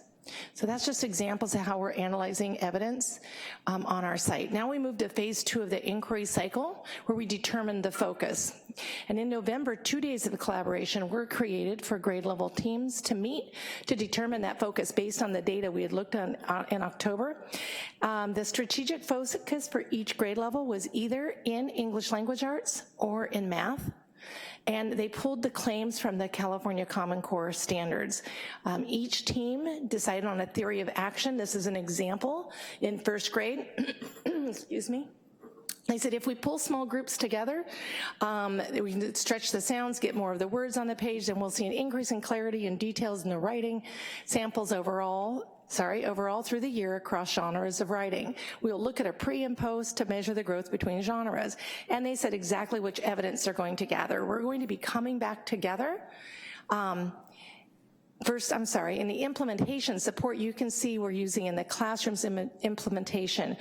We do have our intervention supports, the same focus areas in our interventions and our supports for enrichment. Our educational specialists on campus are included in this work with each grade level, and there is teacher implementation support of these focus areas with our TOSA, with all the grade level teams for resources and coaching.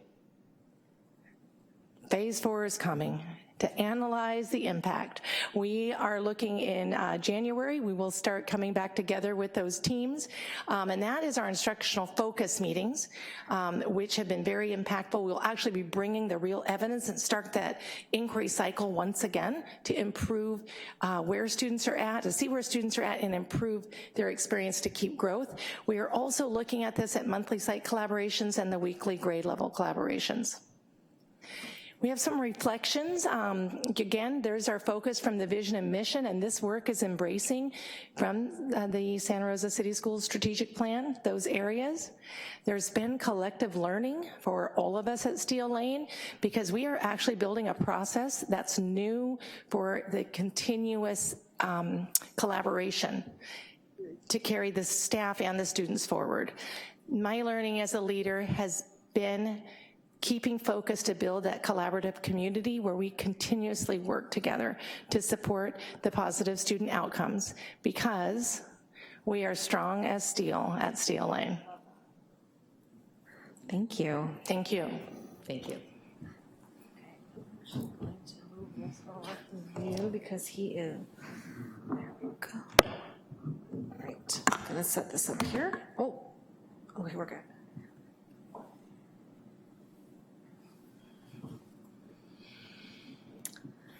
As this is loading up, I'm going to turn it over to Jason Maitland. He is the principal at Santa Rosa Middle School. Great. Now, let's go.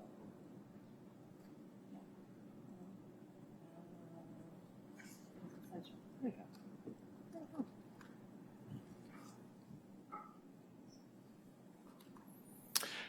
Good evening, President Close, members of the board, Superintendent Kitamura. Thank you for having me here tonight. So we'll start off our LCAP goals. I know you're familiar with these. I'm going to move forward to theory of action. And what I'm going to be talking about tonight really stems from item T, targeting and aligning resources, and then really speaks to, I'd say, student wellness, along with the quality of instruction in the classroom. What resonates with what I'm talking about tonight from the vision, I would say, is our focus on empowering our students and our staff to work together. And then in the mission, about what it says about nurturing the whole student. That is priority number one with us at Santa Rosa Middle School.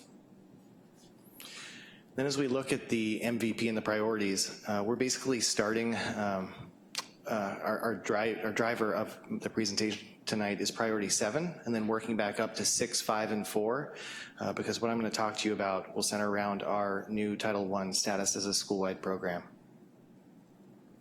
So our first SIPSA goal is long. It is a mouthful. I'm not going to read it to you, but it's essentially covering every single aspect of our instructional program, from English and math all the way through the new lab that we have on campus that prepares kids for any sort of vocational aspect of the high schools that we might offer. And goal 2 is our student wellness goal. And then below you will see the cycle of inquiry focus. So how are we leveraging our new school-wide Title I status to benefit students and meet our goals? So at the May 22nd board meeting, the board approved Santa Rosa Middle School going from a targeted assistance Title I school to school-wide program. That involved a needs assessment on our part that took about 2 to 3 months, along with generating a comprehensive plan about how we would go about meeting those needs. And we also tracked all of the evidence that we provided a lot of evidence of the meetings and all the time that we put in to that process. So as we move to the inquiry cycle, in a way, we're kind of in multiple places right now. So last year, we were in phase 1, analyzing the evidence. We determined a focus, and that's how we use that. So we use that focus to draw up our SIPSA. Now, right now, we're in that phase 3 of implementing and supporting and seeing what's happening. We're also analyzing our impact. And so as we analyze that impact, we're seeing new evidence. So here we're coming right back to the beginning. So our evidence right now, who are we? All right, 557 students. You can see 50% free and reduced, 2% homeless foster, 60% Latino, 13% ELs, 16% special ed. So looking at our baseline financials, this year we were allocated $84,081 in LCAP funds, and just as sort of a bit of background, last year we were allocated more or less the same amount, but every single dollar was pre-allocated for counselor and teacher salaries, so we didn't have any flexibility there. This year, we have $55,450 Title I dollars, and as you can see what happened last year, we only spent $21,730 of the $44,633. So there was a loss there, and I put that little star because that money was difficult to spend. And what's great about our new status is that the $55,450 that we have, we can now really spend it along with the LCAP that we have some control over. So this is current evidence. This wasn't evidence that was used to inform the SIPSA, but this is where we are right now. And I think the data up there is an accurate reflection of the school. And what it tells me is that I'm not satisfied of where we are right now. I do think that there are going to be some gains in some areas that you'll see up there. So specifically in the, say, EL, perhaps Latino scores, we have excellent ALD courses in place right now being taught by 2 excellent teachers, Casey and Ruth Moore, and then we also have a newcomer section being taught by another excellent teacher, and these were sections that weren't really in place last year, so we should be seeing some net gains right there. One thing that jumps out at me when I look at this is suspensions. Suspensions are higher than before, and that is something that we're working on. So as we went through that needs assessment last year, we determined, okay, what would be our focus as we went about spending these dollars? How would we draw up our SIPSA? And first and foremost, we start with student wellness. We believe that we need 2 excellent counselors The waiting list for the SAY therapist last year was sometimes more than 2 months, felt that was unacceptable. So we felt, okay, that's a need. Also, we feel, we currently have Bree Seeley-Clark on campus as our restorative practitioner. She is incredible, and we felt like we might need her even more. As far as student achievement, wanted to provide opportunities for teachers to develop, also improve technology and resources, and then increase parent engagement. So then as we went about drawing up the SIPSA and allocating money, you can see where how we spent the LCAP funds. A large portion going to a counselor, and then you see money for extended day, that included some tutoring, release time, and so on. And then if you look at our Title I funds, you can see, okay, another rather large expenditure on personnel for another day of the SAY counselor, and then another day of our restorative practitioner. And then down at the very bottom, you can see some money set aside for parent engagement. So those were, right there you're seeing the priorities that came out of our Title I needs assessment showing up in the SIPSA. All right, so what is the impact so far? All right, so up till right before Thanksgiving break, you can see the data for our 3 days of having a student advocate for youth therapist, 24 students seen, 125 sessions. You can see the wait list numbers and the length. That's definitely an improvement. And the two therapists that we have are incredible. Tiffany Van Winkle is doing an exceptional job, and she is there 2 days a week. And so in a sense, maybe our extra day is a man named Alejandro, and he brings also a bilingual capability, which is absolutely essential for our student population. Then as far as restorative practitioner data, Bree Seeley has been incredible this year. She's seen over 150 students individually, and some of them multiple times. So you can see the student contacts, 31 classroom circles. We started the year urging teachers to really focus on connection before content, and she has her own classroom now. It is set up in circle format, so teachers can take their students in there, immediately have a circle, step out, or she can push in, and that's been a huge addition to us this year. And then she also participates in Safe School Ambassadors and does after-school groups. So there we can see some impact of what she's doing. As far as some of the other dollars that we're spending, it's going towards teacher release time and extended day. They're co-planning, doing curriculum development. We just launched instructional rounds today, so that's where teachers will go and observe each other in a non-evaluative way, and teachers can be the drivers behind that. And then we also have a Bay Area Writing Project cohort, and then I just put a little sub-bullet point there. One thing I introduced was a site council funds request form, which I unabashedly stole from Tim Zolinardo at Pioneer High School. And what it does is it establishes a criteria for the teachers to ask for these dollars, and then we can track them and really get a sense of what is the purpose behind this expenditure. So I was grateful for him to loan that to me, and now we've made it our own. And then lastly, I mentioned parent engagement. It has improved. You can see pictures there of the parent preseason event that Misty Evans, our PFSO president, mentioned earlier tonight. That was great. We started out the year on a really good note, and bingo night was a success, but we still need to do more, and I think our only limits there are our creativity. And we are seeing improvements, but we still have room to grow. Finally, so what have we learned? What are we reflecting on? As we're looking at our SIPSA, going into mid-year, any adjustments, advantages and disadvantages of spending supplemental funds on personnel. Funds can be locked in, those are large expenditures, and then what is the net result that you're seeing? So that's a conversation. Through that Title I needs assessment, really came to appreciate the importance of getting input from every single person in the community, and then we're going to do that again as we move forward. Then also, the importance of having a SIPSA, site council rather, that is responsive, that can meet, that is willing to look at current data, current trends, move money around, create new actions, strike down old ones. And after all of this, still believe that wellness still precedes learning, that students, especially at the middle school level, have to feel safe, have to feel confident and welcome and valued in the classroom before we can really move on to the learning that happens. And then finally, as I said, the parent engagement is a continuous effort. So our next step, I think a driver would be the disproportionality that we're seeing in the data that you saw earlier.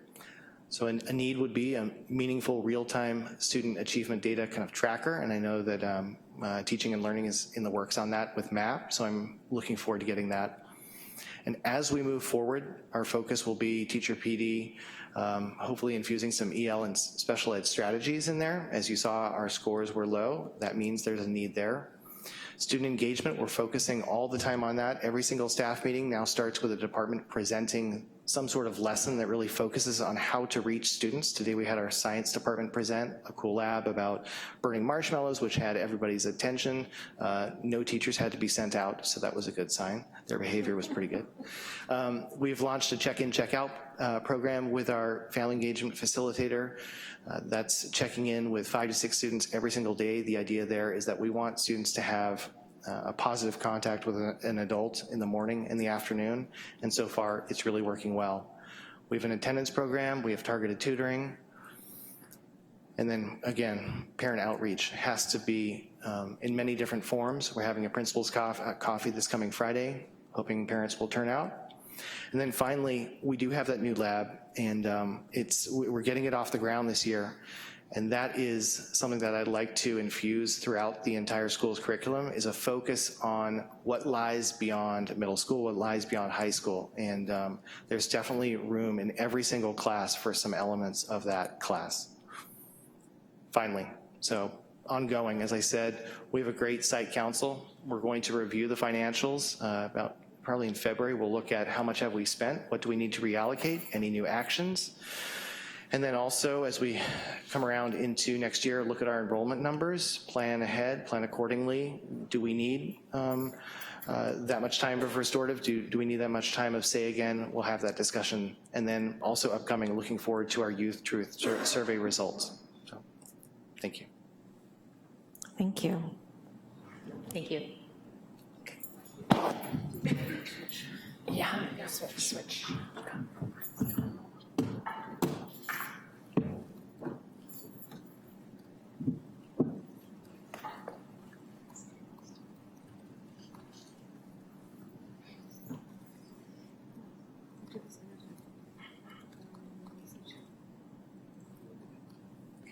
And with that, I turn it over to Santa Rosa High School's principal, Dr. Kimberly Clissold. Good evening, Dr. Kitamura, President Close, board members. My name is Dr. Kimberly Clissold. I am the proud principal of Santa Rosa High School, and happy to be here presenting to you about our school. Starting off with the theory of action, which is sort of the impetus from which we start to build what we're doing at the school site. Highlighted a few things that are surrounding and couching what we're doing at the site. Number one coming in, it's a big school site, 95 years. We have been there, and some of our buildings are showing it. So I will say that we definitely spend some time trying to assure that the school is dry and safe and warm. You can sort of look at that and go, that's a little bit of a chuckle, but it can be a very real issue to make sure that everybody feels comfortable and welcomed. This year, our number one thing was actually starting off the school year without AC in an entire building, and we pulled through it, and maintenance was amazing, and we had a lot of district support, we had a lot of teacher support, and we got through it. Our other portions that we're working on always are looking at our equity and access, and some of the data that I'll be presenting will talk about that. On top of that, aligning our resources so that we are addressing any issues that we need to, and then utilizing our data to inform our cycle of inquiry. We always begin with the vision and mission of the district, and that ties into our own school vision and mission.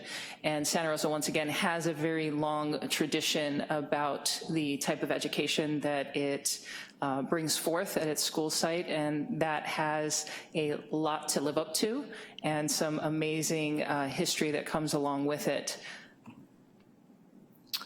For our priorities, this year we are looking at our whole student, and I'll talk more about that in my presentation, in that we're not just focusing on academics this year, but also really focusing in on dealing with any affective needs that our students and our staff have, and that's the emotional side of things.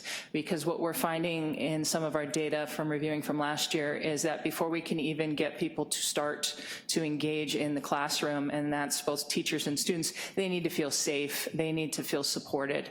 And so a lot of what we're looking at this year is to find out what those pieces are and get the support that we need so that we can really get going with our academics.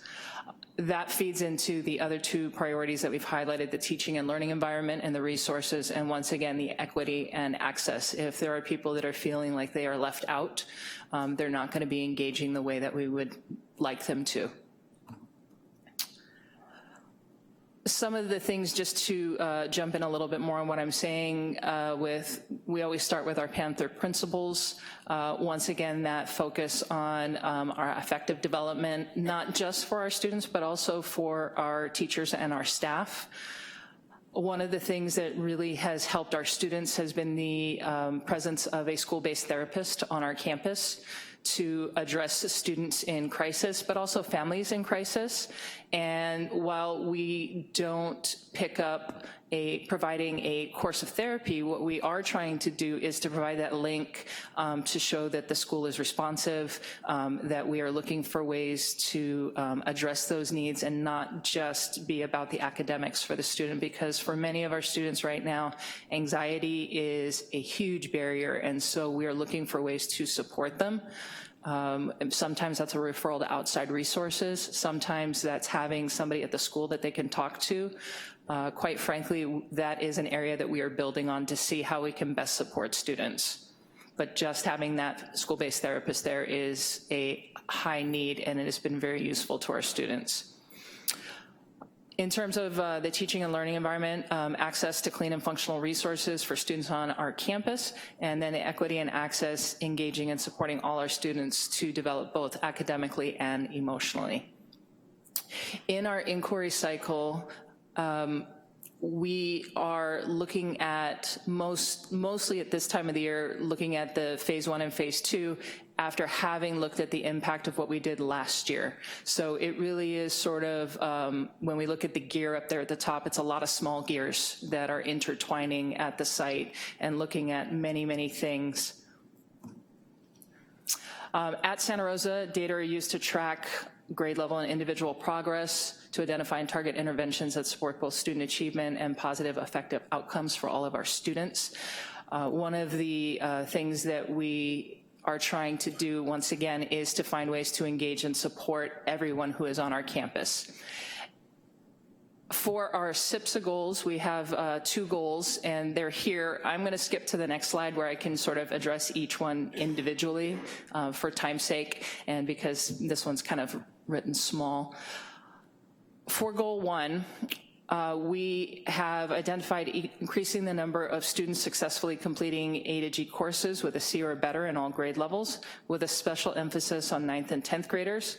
Santa Rosa High School will continue to extend and refine current student supports, investigating and analyzing possible new supports, and deciding on the implementing new interventions for students who are struggling. As part of the implementation supports, the staff will be engaged in considering a school-wide instructional framework and their impacts on student performance. To sort of simplify this, this is the process that we are taking after last year to start to really refine and look at our data.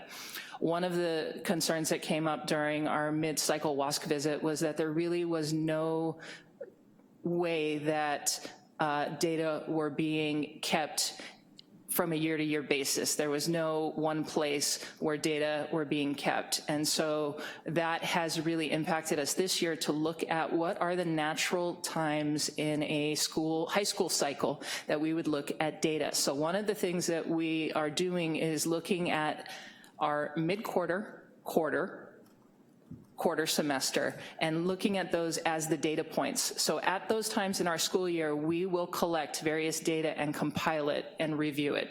And what that will help us do is to consider that cycle of inquiry with data that builds on it, on itself, because we really have only been looking at snapshots and not been able to look at something in a more longitudinal way. And so that is something we're excited about.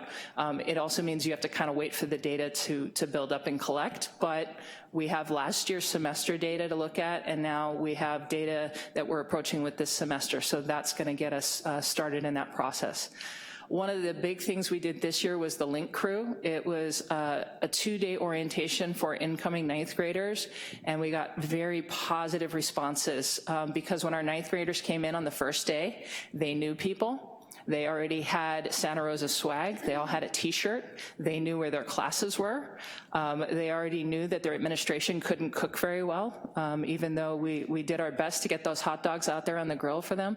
But they were already part of the Santa Rosa team, if you will, part of the Panther family when they came in on day one. So that was something that we hope to keep repeating, because that took care of that affective part of it. And allowed them, I think, to do much better in the classroom, but we'll have to wait and see what those grades look like at the semester. For our goal 2, that also has to do with sort of how students feel in school, and I spoke a little bit about our MTSS, school-based therapist support. The other thing that we really try and work on is focusing when students aren't coming to school. And we do a lot of work with the SARB process, which is kind of a punitive process, but we have tried to flip that model. And rather than saying we're coming after you because you're not attending, we're saying, hey, well, how can we support you? There must be something that's keeping you from coming to school. How can we help you bridge that gap and get you here to school? And that has proven to help a couple of students, not all of them. It can be an ongoing process at high school, but it is a model that has helped kind of flip that. And once again, that's looking at student motivation. Are there anxiety issues? Are there some perceived bullying issues going on? What is going on with that particular student? Are they feeling like it's not a safe space for them? And once again, that could be real or perceived, but we need to spend time looking at that, especially at the high school level, because it involves credits. Our graduation data, I've pulled it for the last 3 years, and it's sort of inconclusive. We went from 90% to 80% to 90%. I'd like to see a little more data on that to see how our current interventions are going and how that works with our meeting graduation requirements. Also, our graduation requirements have changed, so this is going to shift the data a little bit too, but it's still something for us to be considering, because for those students who are not graduating, how are they being supported? Once again, I don't think it has to be a deficit model or a failure model. It has to be, how are we supporting students? Because we know sometimes high school is not working in the comprehensive model, so how else are we supporting them? It could be a referral to a GED. It could be helping them get involved with the CHESP. But those are our students, and we need to work with them and help them on to that next level, even if it's not walking across the stage at graduation. In terms of our SBAC scores, we don't have any data for 2018, but looking at our 2017 versus 2019 data, we have seen some, a few little high points, a little rise in our, not a little rise, a pretty good rise in our ELA scores, and the math scores a little bit of a bump. So some improvements there, but once again, when you start to disaggregate the data, as some of my colleagues did, you start to see where you need to work with students. And we are looking at that data. I didn't present that here, but there are definitely portions of both the math and science where we know we need to focus on our students because they are not doing as well in certain categories as in others. Our suspension rates have been at an all-time low as of last year, and we are still working once again to try and work with students in different ways when they're not meeting graduation, meeting behavior expectations, looking as best we can to keep them on campus.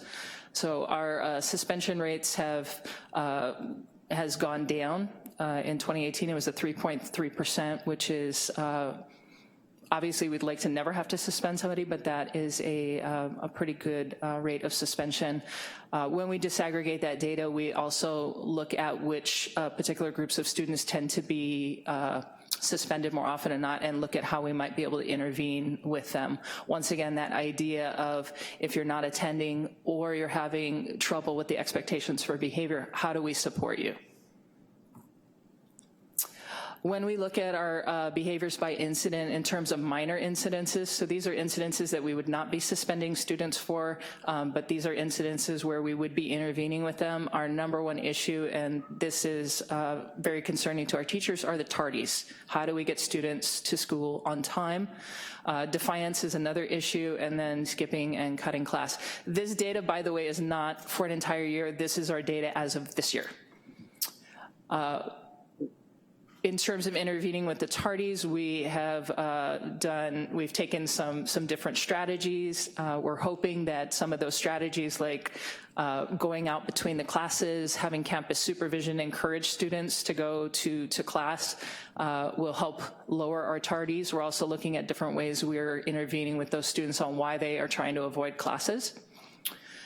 In terms of supporting the overall well-being of our students, we have looked at making sure that harassment investigations are dealt with in such a way that they don't, they basically don't fly under the radar. So we are advertising our data.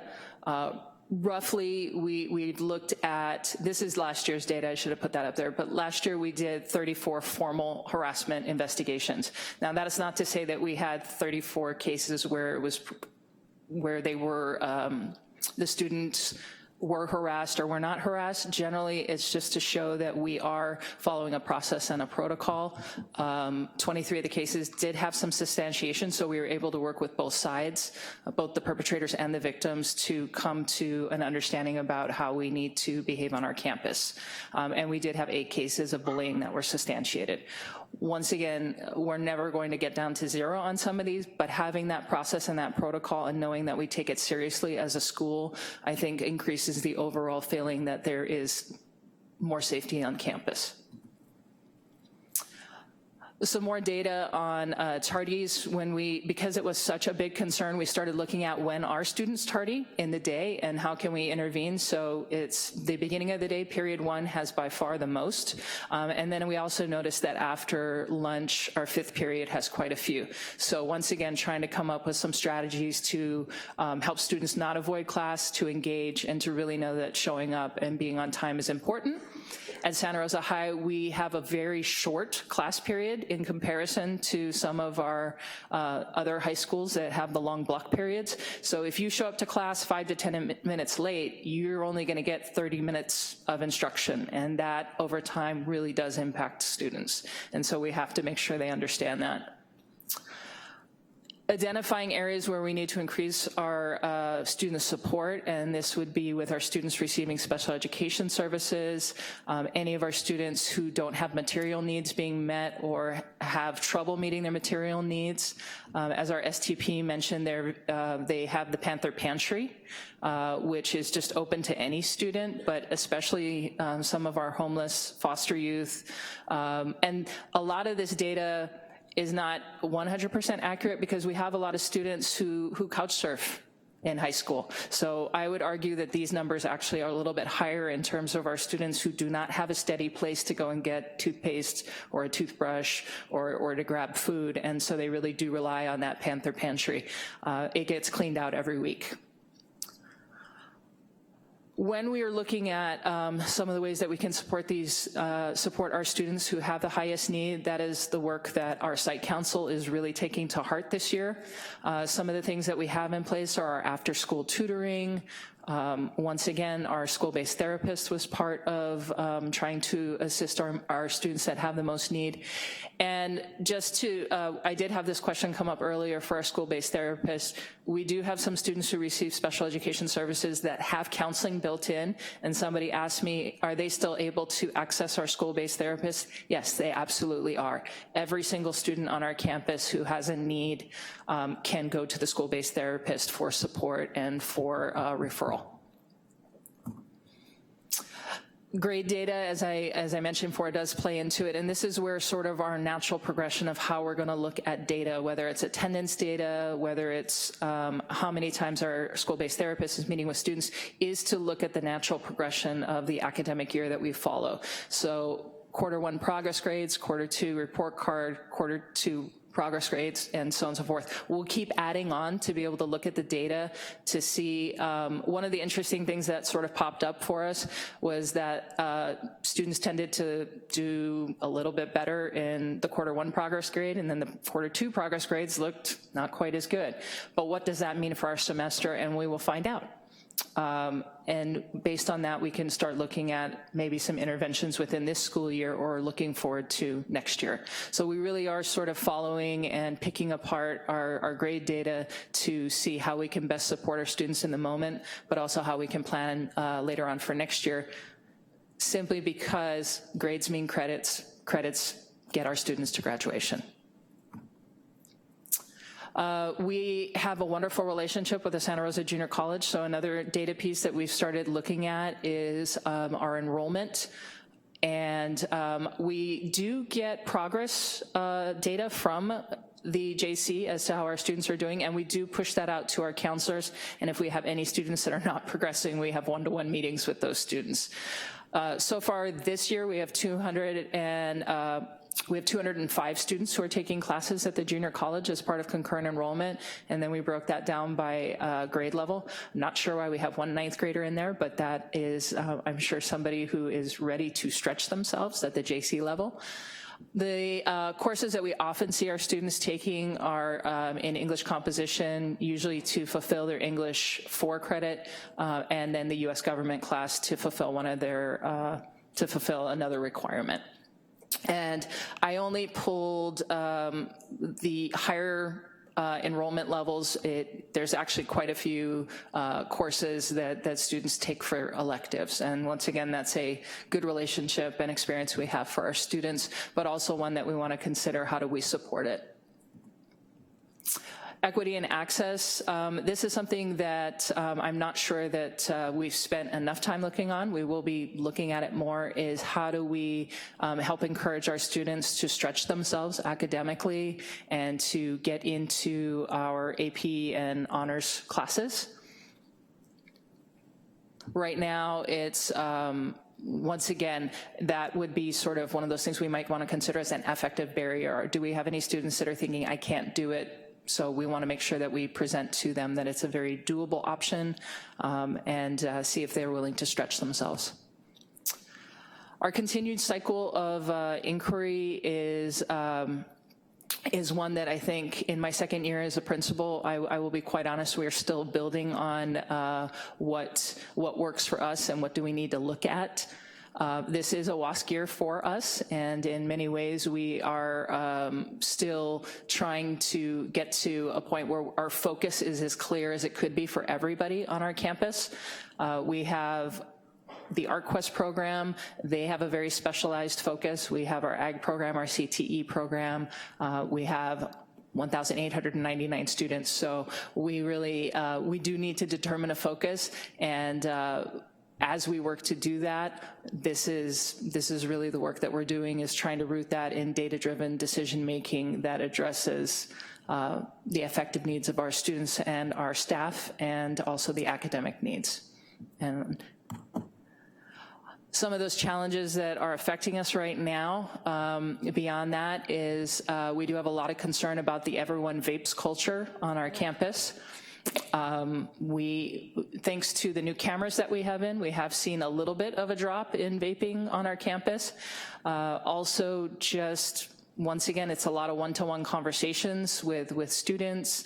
It's being vigilant. It's staying on top of the latest and greatest. I just learned the other night that they actually have a watch that's a vape. Looks like a watch, but it's a vape. And so just being able to know that what you're looking for is what you're seeing helps our teachers and helps our staff, and having that relationship with our students. So we really are having those tough conversations and looking for ways to educate our parents and our students, and we'll be doing more of that this spring. Continuing to update student supports and facilities to keep pace with the education in the 21st century by providing access to technology. We have technology all over campus, but we really don't have a central place where students can come and access it all the time. So that is something that we're going to be looking into. It won't be a quick fix. We'll have to be really reflective on what's going to work for students and how to build the right access. But I am envisioning something looking like what you see at the junior college, where there's a lab that students can go into and get their work done and do their printing, because that's really where we need to be. Navigating turnover and changes in administration and staff in order to increase continuity of instruction and support for all students. I just switched over to new administrators about 3 weeks ago, and they've hit the ground running. We're still looking for a college and career counselor. Like I said, it's a big campus with a lot of moving pieces, but it is a great campus. So we will get all of those pieces in place. The other thing that really is an impact to us in trying to look at data and really derive a focus is we don't have a lot of collaborative meeting time. So it can affect our way to look at interventions and support. It also affects our budgeting and spending, because we don't have a lot of time to always sit down as a group and talk about it. It affects our school-wide safety preparedness. We spent a lot of time this year in our meetings preparing for how to handle crisis situations on our campus. And it's all important work, but really it's how do we fit in the time to do it, and we're committed to that. And then last but never least is professional development. So those are all things that we're looking at. How do we fit this in? And those are our school-wide challenges. But as I said before, Panther Principals in Action, this is an amazing school, and we are committed to what we're doing. And I don't really have to tell you that, because you can see how committed my teachers and my staff are. They bring their concerns right to you. They bring them right to me, and that is the work that we do. So once again, I am Dr. Kimberly Clissold, and I am the very proud principal of Santa Rosa High School, and thank you for your time. Great, thank you. And with that, we turn it over to the board. Thank you very much. Questions, comments from the board? Director Medina. I don't have too many questions. My was curious one, Dr. Clissold, on the grade data. I was just curious as to what explains the large discrepancy from progress grades to report cards. Goes from like 6,600 to like 9,000, like on the totals at the bottom.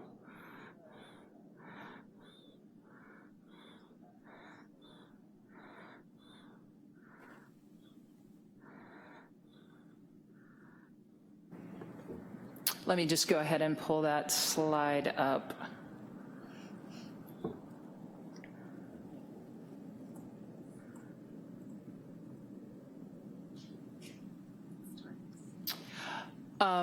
I think what you could be referring to when that one right there. Right, when we talk about progress grades, not every teacher has to enter a progress grade.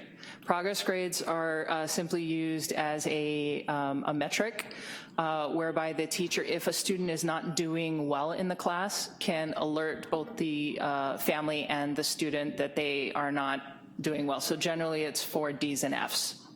And so I think if I heard you correctly, you're looking at relying on this data more in terms of like analyzing it.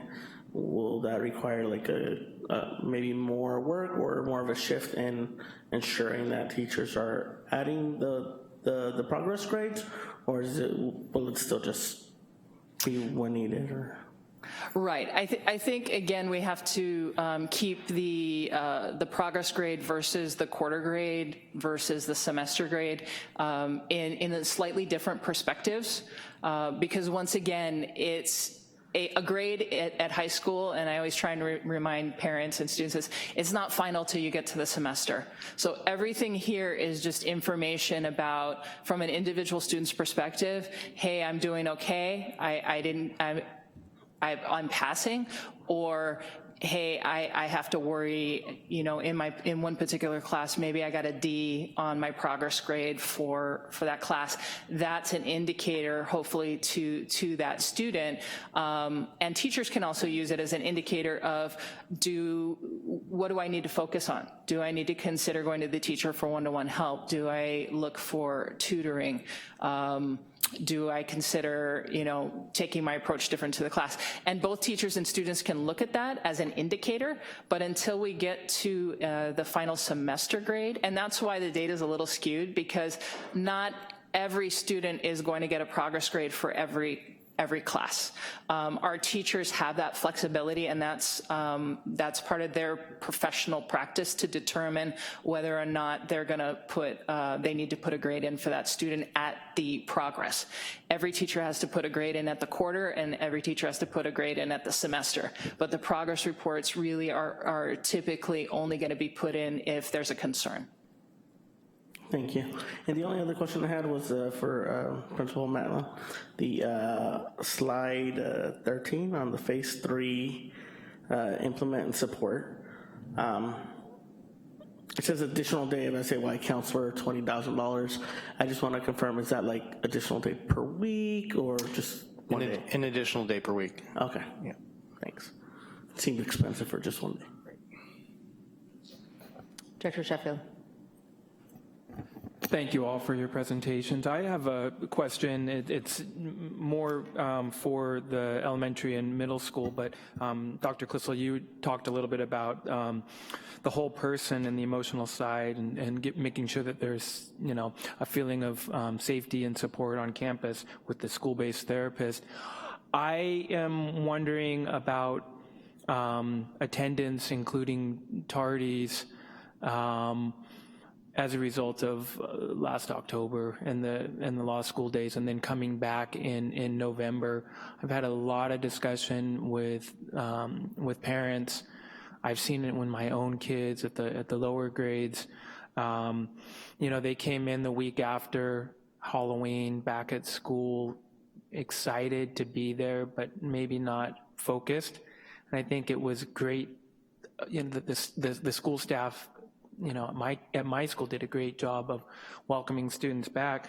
But in conversation I've had with parents, it seems like after that, participation, grades, attendance, homesick, poor sleeping habits, all of that just sort of dropped off going into Thanksgiving. I'm wondering, where are you seeing this now? Dr. Klissel, you might have a better understanding because you actually have the school site therapist, but on the elementary and the middle schools, are you guys keeping tabs of this? Are you following this? Are you monitoring? Are you also seeing this? So I've definitely noticed a change on campus, and then also we're seeing that, I think you would say, with attendance, with grades, with behavior, but it's such a hard thing to really gauge. Yeah. In all my years working in education and on middle school campuses, there's definitely been a change, but trying to put your finger on it and really know what it is, it's been really difficult. And I think as we round, you know, out of this semester into the next one, we'll have a better look at the data. I'm as curious about it as you are. Yeah. And I'm also interested to learn from my peers to see what they're experiencing and how we're gonna approach that. And I asked the same question last month with the schools that came forward, you know, because this will help us as we start formulating policy around what we're going to do in the month of October, if this is becoming a new normal or a cycle, or just around, you know, the public safety power shutoffs, not just fires alone. And at the elementary schools?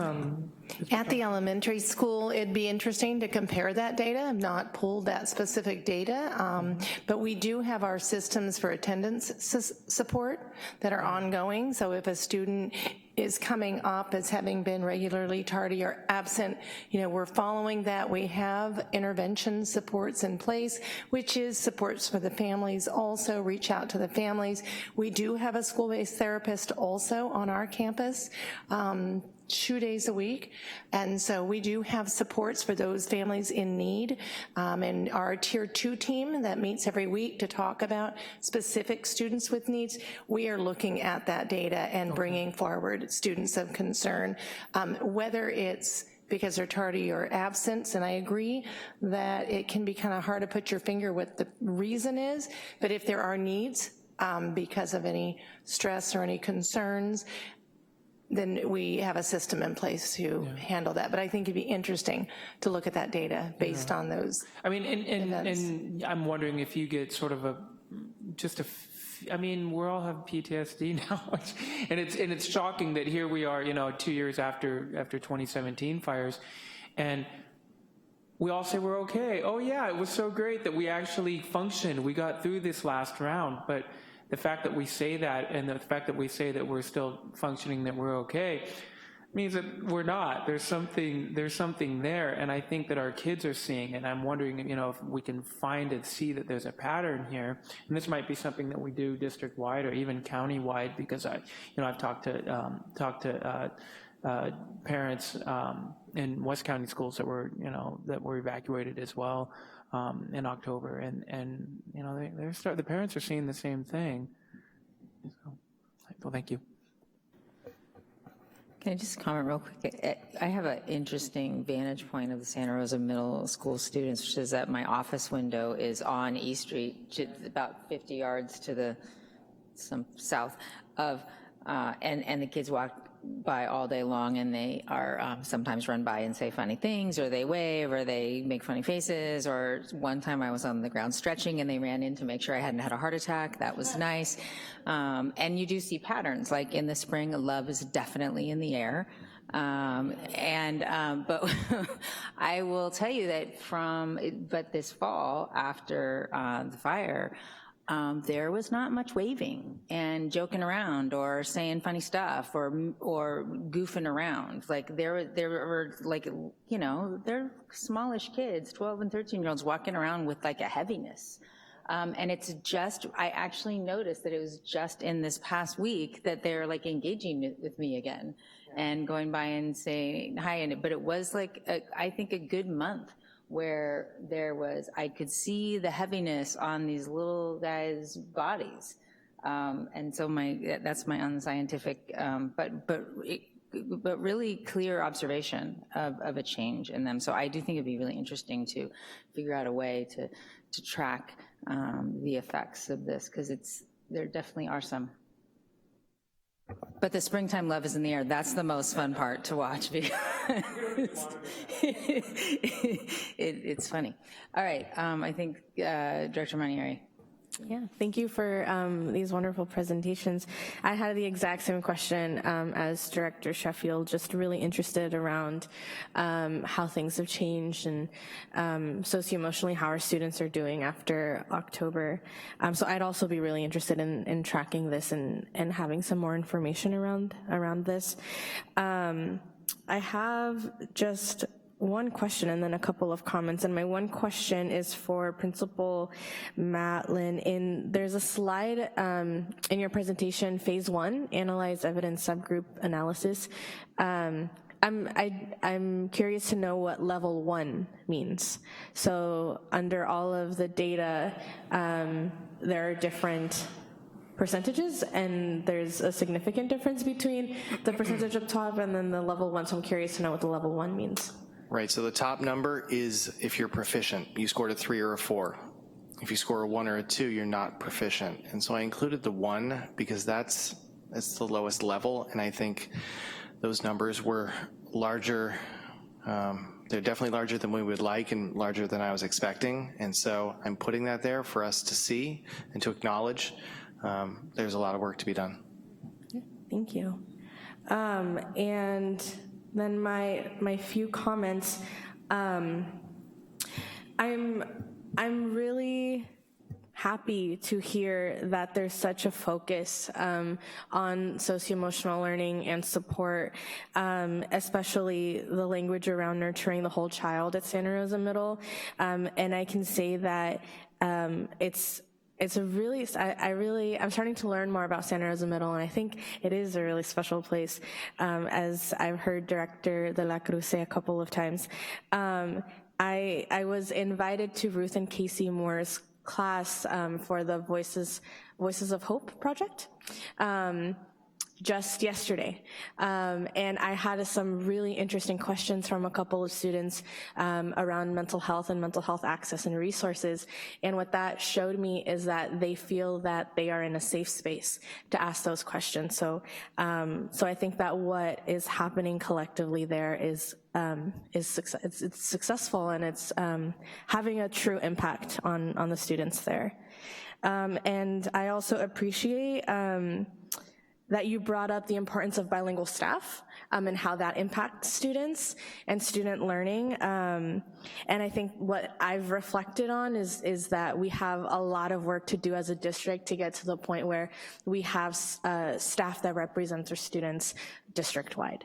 And so I'm really glad that you acknowledged that in your presentation and reminded us of that importance. And likewise, with Santa Rosa High School, I applaud the focus on mental health and socio-emotional support. And I wish I could have responded to the parent that was here earlier talking about the food pantry. I think that is an amazing resource that you have on your campus, and I know that there's something similar happening on Elsie Allen's campus. And so I'm glad to see leadership really partnering with our community organizations to make those resources more accessible to our families. And those are all my comments. Thank you. Director McCormick. Thank you for your presentations. I know this is a lot of work and a lot of information to try and bring to us and present. I have a few questions. Principal Johnson, on your presentation on slides 10 and 11, where we had the claim performance, I noticed that, I just want to kind of understand, so on the top box in 2017 on both of them, it says 49 students, and then the bottom box, 2019, says 153 students. And so the percentage went up in English language arts by 1%, and it stayed the same in math, but it seems like there's more students. Can you just break that down for me a little bit? It's curious. There is a discrepancy in how many students show in the overall performance. This data is pulled from Illuminate Ed, which is our school system for looking at student data. I had the same questions. Why do we have 49 students overall in 2017 and the 153?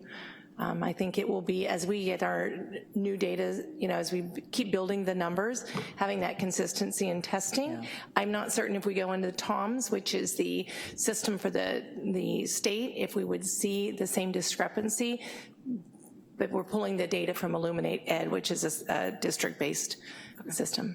Thank you. Yeah. Just a lot of numbers I'm trying to decipher. Yeah. And then Principal Matlin, I am curious, now that you're using the site council request forms for funding from the teachers, where they explain, the reasoning behind, requesting the grant, do you see any patterns or themes in the reasoning behind what they're requesting? Or is it pretty individual, teacher to teacher, subject to subject, or does there seem to be some commonalities there of what they need and why? So I've only had, I think, 5 submitted so far, so we're still looking. They've been very different, but the best thing about it is that it sets forth some sort of criteria for what you would need to do with this money. So it's not just, there's a conference I'd like to go to or this or that, and I'm not saying that any of the staff members would want to do that, but it just provides a lens to kind of approach how you want to spend these dollars. But so far, no real trend. Great. Well, I was lucky enough to serve on the site council at Pioneer with Mr. Zolinardo when we actually had those forms, and it was super insightful for us because it immediately took us to the implementation piece of whatever they were requesting. So it'll be exciting to hear how that goes. And then my last question is for Dr. Clissold. On slide 10 in yours, when you were talking about the LCAP goals, your goal number 1, when you're specifically talking about addressing supporting the 9th and 10th graders meeting these A through G courses with the C or better, that you listed that you want to refine current student supports that you have that are working. And so I was wondering if you could let us know what are the student supports that you have at your school that you feel are working specifically to help 9th and 10th graders meet the A through G standards. 2 of the interventions that we're using are, one is the student intervention team, which is when the counseling department meets with the assistant principals along with a good portion of our support staff, including our student advisor and our health tech, to look at some of our students who are in the most need of support. And this could be a range of reasons that pretty much fall broadly into 2 categories. They're either having issues that are related to social emotional, or they're having academic issues, often as a combination. So that intervention team meets pretty frequently to sort of case manage those students and talk about interventions. The academic review team is more of a data team, and that is a team that we've pulled together of the counselors and the administrators, specifically our assistant principals, who oftentimes deal with the 504s and the student study team meetings, to look at students who are getting those Ds and Fs. And what we'll do is look at where our most critical needs are on a student-by-student basis, and then we address that with those students either through an SST meeting or a parent conference, referral to their counselor for resources. So it's that idea of ongoing, we're using data, especially centered on our 9th and 10th graders, to intervene before we get to a semester grade. Because once they hit the semester, it's really, now that's a completely different level of intervention. Now we're identifying students for credit recovery opportunities. So we're really looking at times as we build up to that to work with our students. Another sort of, and I'll be honest, controversial decision that we made this year was to have the Art Quest counselor for grades 9 to 11, once again to sort of focus on the students that were going into that program. Because of the way that the scheduling occurs in Art Quest, it does really challenge the students in Art Quest to meet the new graduation requirements, and they oftentimes need a lot more one-to-one care as to how they plan out their high school career and when they're going to take classes, because many of those students are having to take classes either at 0 period or 7th period, or consider a plan to take courses at the JC in order to meet graduation requirements. And that's something long-term that we're looking into to adjust the program to sort of fit and help not have that be the case. But we're not there yet. Those are not things that can be put in overnight. Right. They're things that really have to be vetted with our Art Quest program, that have to be vetted with the rest of the school, that have to be vetted with our stakeholders. And so those are adjustments we know we need to make, but those are probably 2 or 3 years out. And in the meantime, we still need to support those students. Right. So those are a few of the things that go along with that. And I could go on and on and on, but I'll just stop there. And if you want to contact me one-on-one, I'll be more than happy to spend an hour going through a lot of the things that we're trying to do. And the Art Quest counselor, that's new this year? It is new this year, and we have some things that we're going to have to look at in terms of the caseload for that counselor, and how we're going to support students in other places. So there's a lot. And the student intervention teams, has that been going on for a lot of years, or is that also new?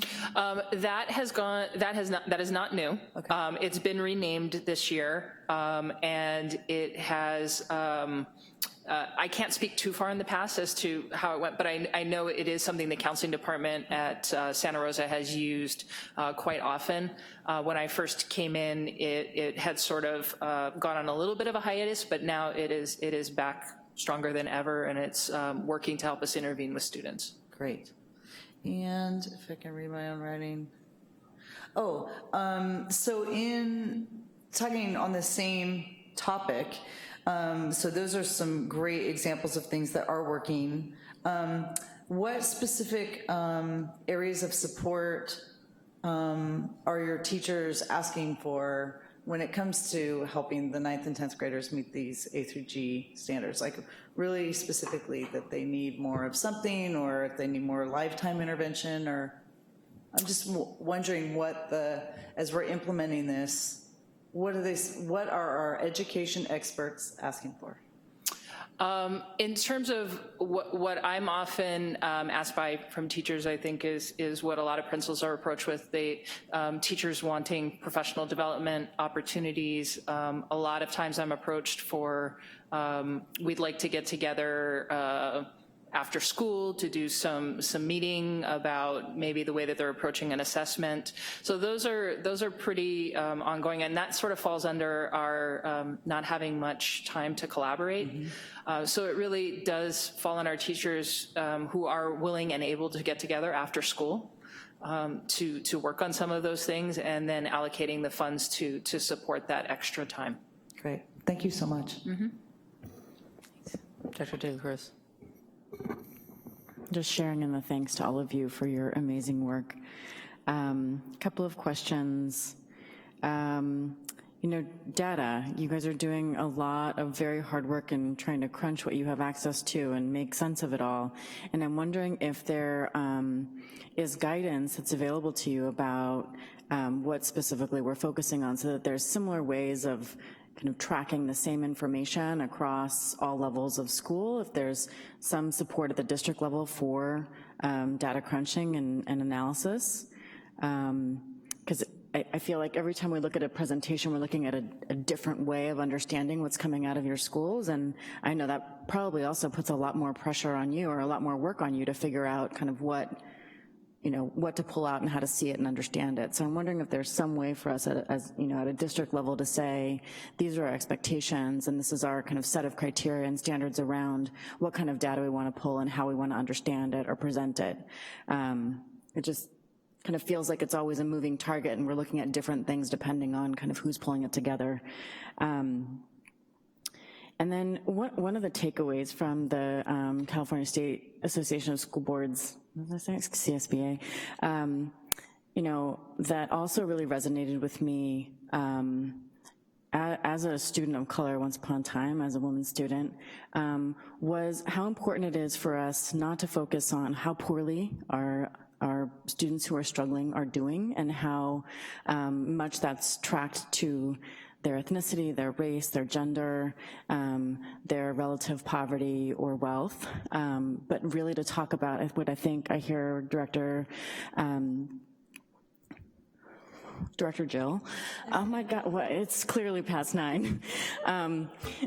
Director Jill was asking about, which is, what's working for these students? So instead of saying like, look at how horrible this population is doing, which I remember hearing about when I was a student of color and thinking like, wow, that's me.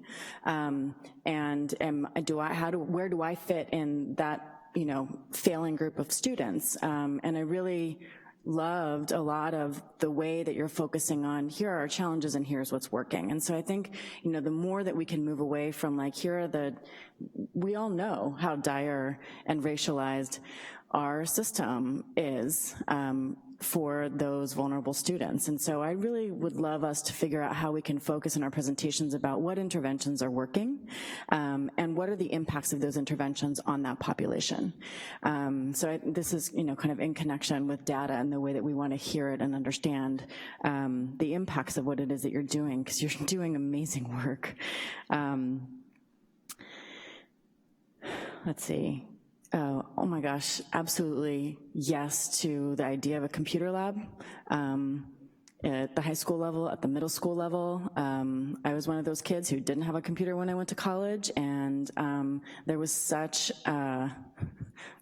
solidarity among those of us who found ourselves in the computer lab with those sad little cards, printing out things and getting on a computer, and there was such group learning that happened in those situations as well, right? To like sit, 10 in a row in a computer lab at 2 in the morning is like a super bonding experience for those of us who are really struggling to figure out how to get this work done and who never had a computer before we got to a computer lab in college.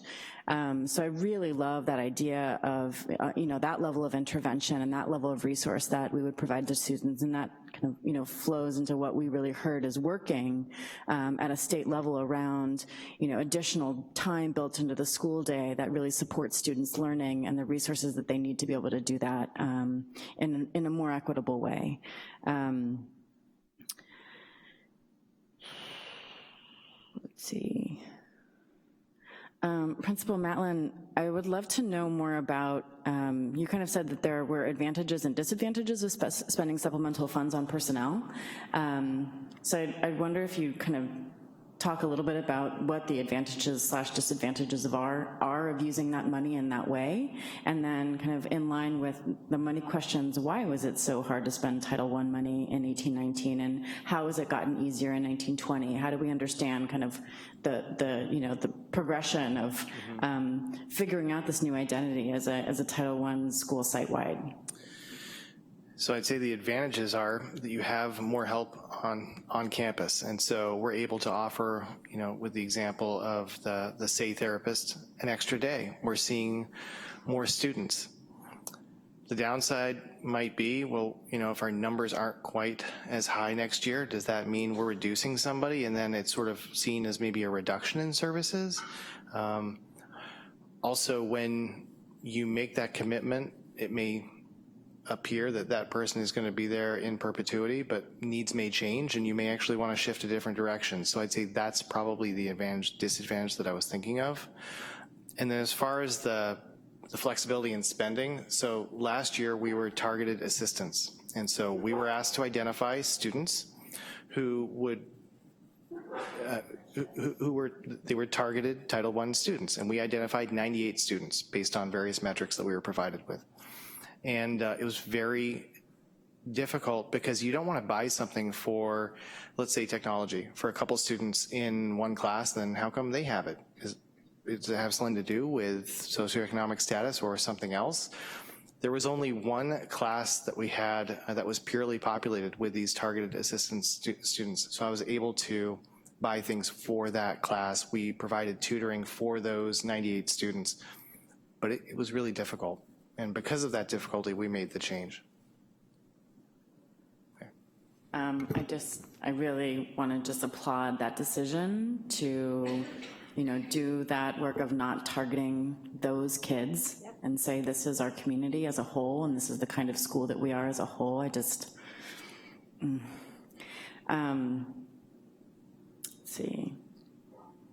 We also really heard at a state level some of the deep challenges that school sites are seeing in spending targeted money on personnel, on salaries, and how that really kind of takes away from the intended use or the more creative uses. We love our people, and I think that goes right in line with some of the challenges that you've identified, and also making sure that they have stable, continued ideas and promises about their employment in our institutions. And so, yeah, that's something that that I'm really interested in spending some time on, is trying to figure out how to get that stability, both in budgeting as well as in our very valued personnel. And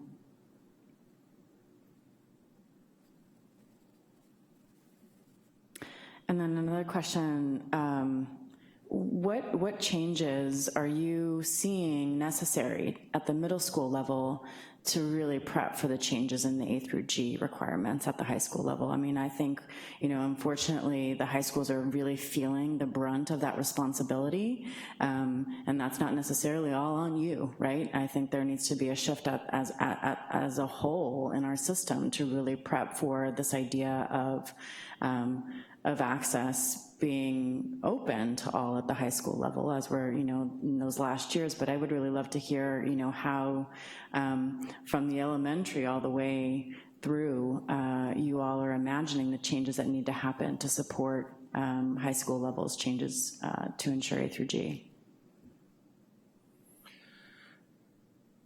So I know that there's definitely a desire amongst our staff for more supports. We're having those discussions right now in our department chair meetings. We're already looking ahead to next year. We had these conversations. How do we want to spend this money? There are teachers who would like more instructional aids in the classroom, more resources available to teachers to support our English language learners. There's the desire for more sections. And so I would just say that we're working on it, and I'll come back to what I said comes first is the student wellness piece, is that for these students that are going to go in, and if they feel like they're struggling in the classroom, there has to be something else positive going on at the school for them. There have to be some places where they can go and seek some support from our counselors, from Ms. Bree, from the therapist. And so I don't think there's any one thing that we're going to do to address that, but it's going to have to be a number of different ways. Thank you all so much for what you do.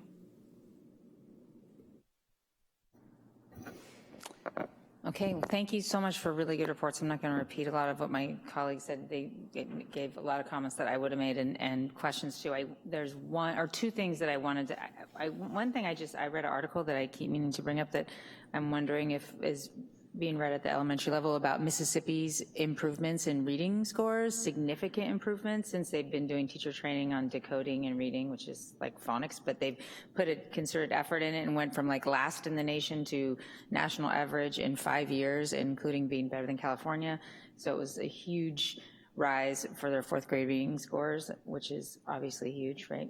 And so I was just wondering if we're doing any, or if we could do any looking at exactly what kind of training are they doing for their teachers, because it seems really to be significantly successful. We definitely can. Yes. Okay. So great. And this is kind of along the lines of that Director McCormick, Director De La Cruz are talking about in terms of looking at successes instead of our challenges, or in addition to, is that I appreciated, Dr. Klissel, that you included a slide around our who is, to look at the equity around who's getting into our high-level classes, right? Not just who's getting access to our basic A through G, which are now our basic level or our regular level classes, but also who is getting access to our higher-level classes. And it would have been nice, but I looked it up on DataQuest to show actually how that compares to the percentage of student body, but it looks like, we're sort of 50% underrepresented on Latino and double represented on Asian and a little bit overrepresented on white. But in any case, I appreciate that we're looking at the high-level classes too, not just access, but who's achieving. And I would love to. I think it'd be really informative to go to those students and say, instead of saying, what are the barriers to the students that aren't getting there, to go to those students and say, why are you here? What can we learn from you? So we can help the students that aren't represented in those. So, but I appreciate that targeted look. Yeah. Yeah. So I also want to address the point from Director De La Cruz around the data, because it has been my issue for a while in terms of ease. I don't want our principals working so hard at trying to get the data. And so Deputy Rick Edson, I always want to put dog in there, Deputy Dog, so I got to stop myself. Anyway, okay. That's not his name? A calendar, and they're putting it together, a calendar of reports so that there's no guesswork. We know what data, and then having principals add to that in terms of what more additional data they can get. So it's a regular output of information. And so they are currently in the process of that, and we should be able to have something very shortly, so it isn't as difficult to access and cut in the ways you want to cut the data for staff. So your point is very well taken, Director De La Cruz. Dr. Kitamura, if I may add something on those 2 points, I want to stress that whenever we do look at data and we're looking at it from a subgroup perspective, it's always to come from the standpoint of how can it help inform how we're working with students. It's not, once again, I want to stress that the data is really not intended to be a deficit model. It's intended to create conversations and to spur on how can we reflect on our practice and how can we engage. And in talking about the data, I will tell you that actually when I presented my first IPR data, which is that first progress check, I actually presented it as who's passing. They were all positive, 90% passing rates.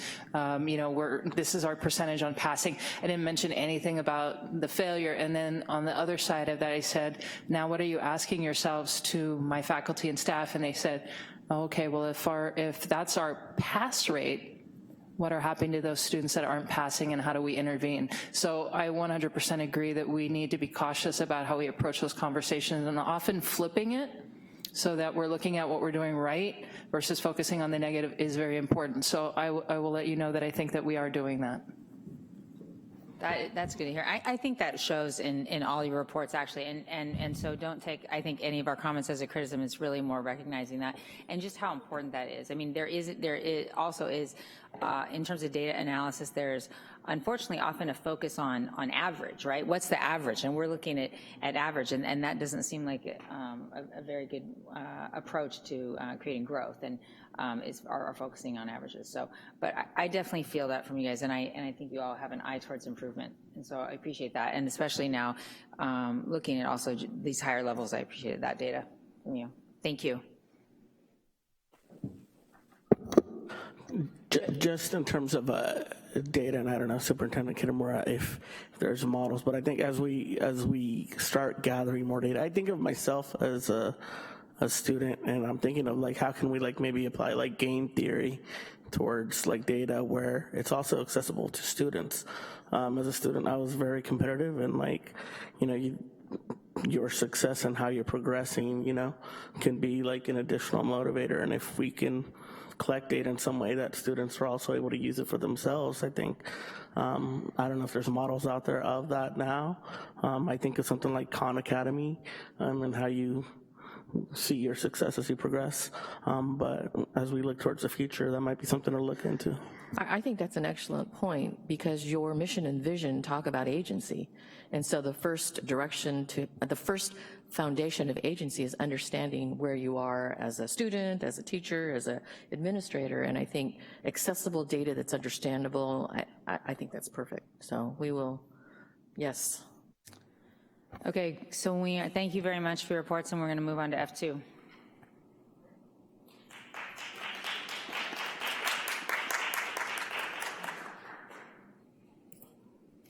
Okay, so F2 is an action item, call for nominations for CSBA Delegate Assembly. Apparently there is a term that will expire in March in our area. So anybody who is interested in becoming involved in CSBA governance, and I think that's a sorry. I was going to say, so I had a question, because I believe are you in through the end of the 2020? 21. She goes until 21. So the question that I had was, can two members from the same board serve for the same subregion? Yes. Yes. So I don't know if anybody is interested in getting involved in CSBA governance. Not yet, no time. If nobody here is interested, and I know I'm not, I would like to throw out a nomination for George Valenzuela, see if he'd accept it, of the Windsor School Board. I think it has to be he has to be nominated by his own school board. But yeah, It would be. So I assume, so what it is, all the school boards can, and will have the nomination, the opportunity to nominate by resolution, and then it actually goes on a ballot.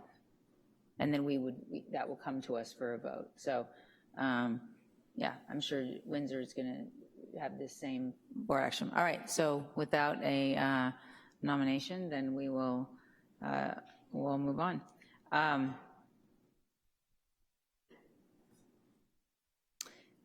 Yeah, okay, F3.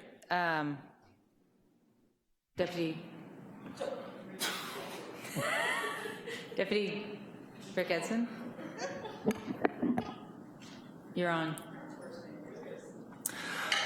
Welcome. Let me ask you this. I mean, yes. What do you like better? Is it deputy dog or the I've got 16 jobs one? Because that, I mean, I still think of you in that way.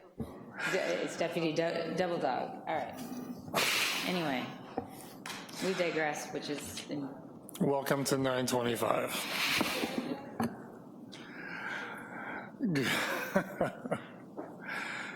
Good evening, President Close, Superintendent Kitamura, members of the board. Tonight, we don't have a presentation. Rather, we are just asking for approval for the J13A waivers for a request for allowance of attendance due to both the Kincaid fire as well as the PG&E public safety power shutoffs. As noted earlier in the evening, instructional time is at a premium. And just this fall, we had one school lose 9 days of instruction, followed by two schools, lose 9 days of instruction. 2 schools lose 8 days of instruction, and 2 others lose 7 days of instruction, with all schools losing an additional 5 days due to the Kincaid fire when the district was shut down. To this point, as Superintendent Kitamura mentioned earlier,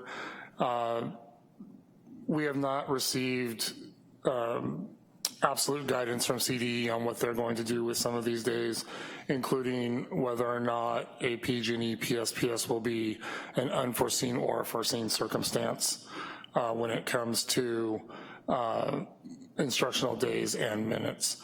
So we're actually submitting 4 waivers on all days in hopes of getting guidance from CDE, including alternate ways to possibly add instructional time onto the calendar in lieu of days rather than in lieu of just straight days, but perhaps being able to add instructional minutes to a day, 10 minutes a day or something like that. Obviously in coordination with our unions, both CSCA and SRTA. But we just want the facts, if you will. We want CDE to make a statement that is not ambiguous, that's not up for interpretation on the use of if rather than shall, or some other verbiage that they use on their website because they have not committed. I also know that several other districts in Sonoma County are doing the exact same thing that we are by submitting waivers for all days, regardless of emergency days that were built into the calendar, hoping for that guidance. SCO is also going to support our J13A waivers however we choose to submit them. And then we will wait back for the CDE to rule on the waivers and then take appropriate action from that point forward. So tonight we're asking for approval of the J13A waivers to be submitted to the California Department of Education. This is an action item. I'll move to approve the J13A request for allowance of attendance due to emergency conditions for school closure and material decrease to the challenge to the California Department of Education. Second. Moved by Director Medina, second by Director Manieri. Roll call vote, please. Director Medina? Aye. Director Manieri? Aye. Director De La Cruz? Aye. Director McCormick? Aye. Director Sheffield? Aye. President Close? Aye. Okay, motion carries. And that brings us, yes, sir. I will ask, we are going to turn these applications in as quickly as possible, and it does require signatures from all board members, so we'd like to get those quickly at the end of the evening. You're gonna have to track down Director Fong tomorrow. Well, she'll be marked as absent. We have enough with the... Oh, you just need all board members who voted tonight? Yes. Okay. Thank you. Pass it around. Okay.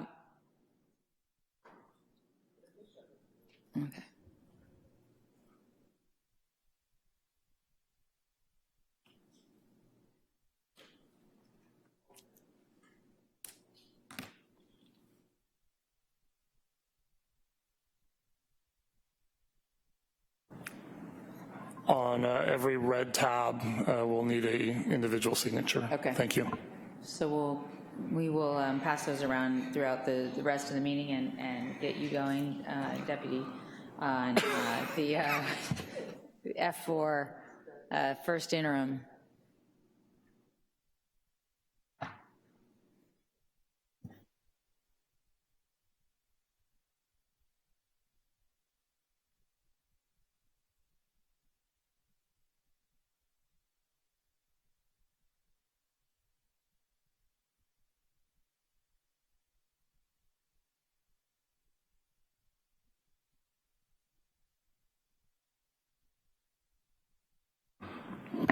Good evening once again.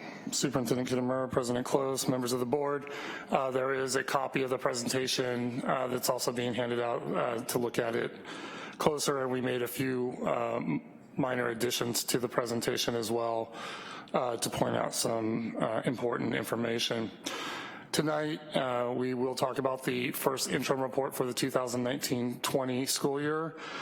This is one of our legally required reports throughout the budget cycle that we'll talk about in a few minutes.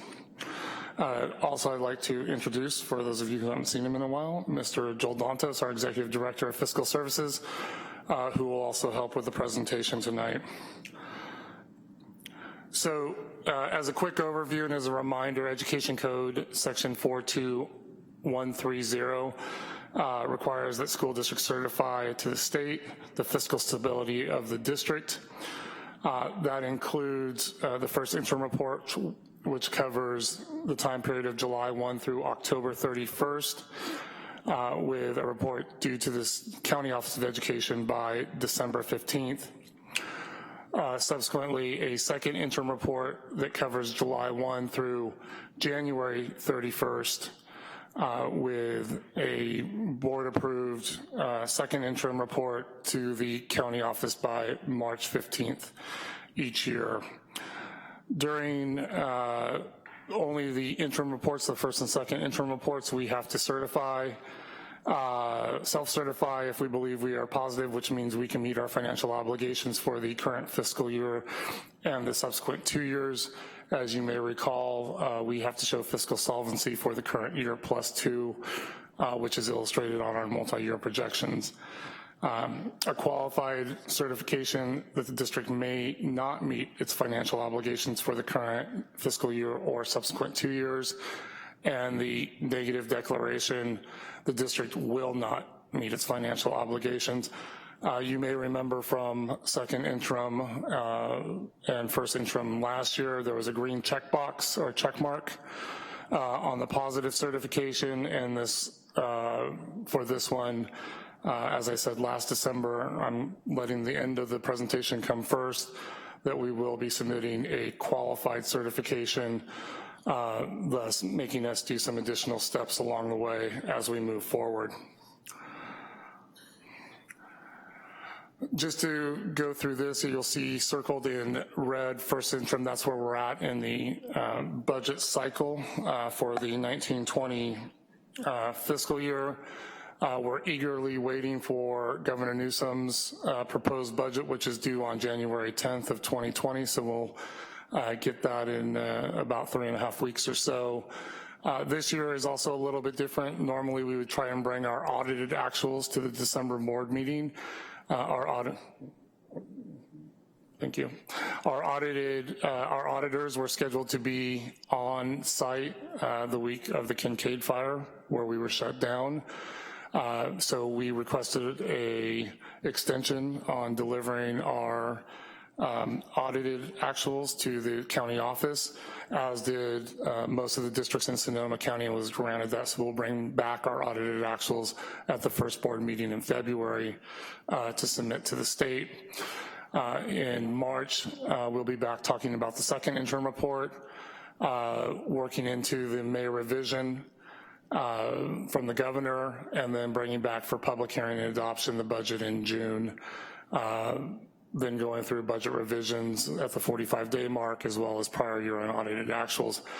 The one thing with the qualified status, if we are at qualified status at second interim, we will be required to have a third interim report for the time period of July 1 through April 30th. That is due to the county office by June 1st. So at that second meeting in May, if we're still in qualified status at that point, we will be bringing a third interim to the board to discuss prior to the 2021 public hearing for the budget in June. So as we talk about the first interim for 1920, a couple of budget factors that we discussed in the spring and at budget time that would affect our certification in December. One was the implementation of the 2018-19 negotiations, which included a 7.5% raise to CSEA employees plus a benefit increase. The 3% for 1920 for SRTA plus their $750 benefit increase, as well as preparing for 2021 with a 4% increase as well as a benefit increase.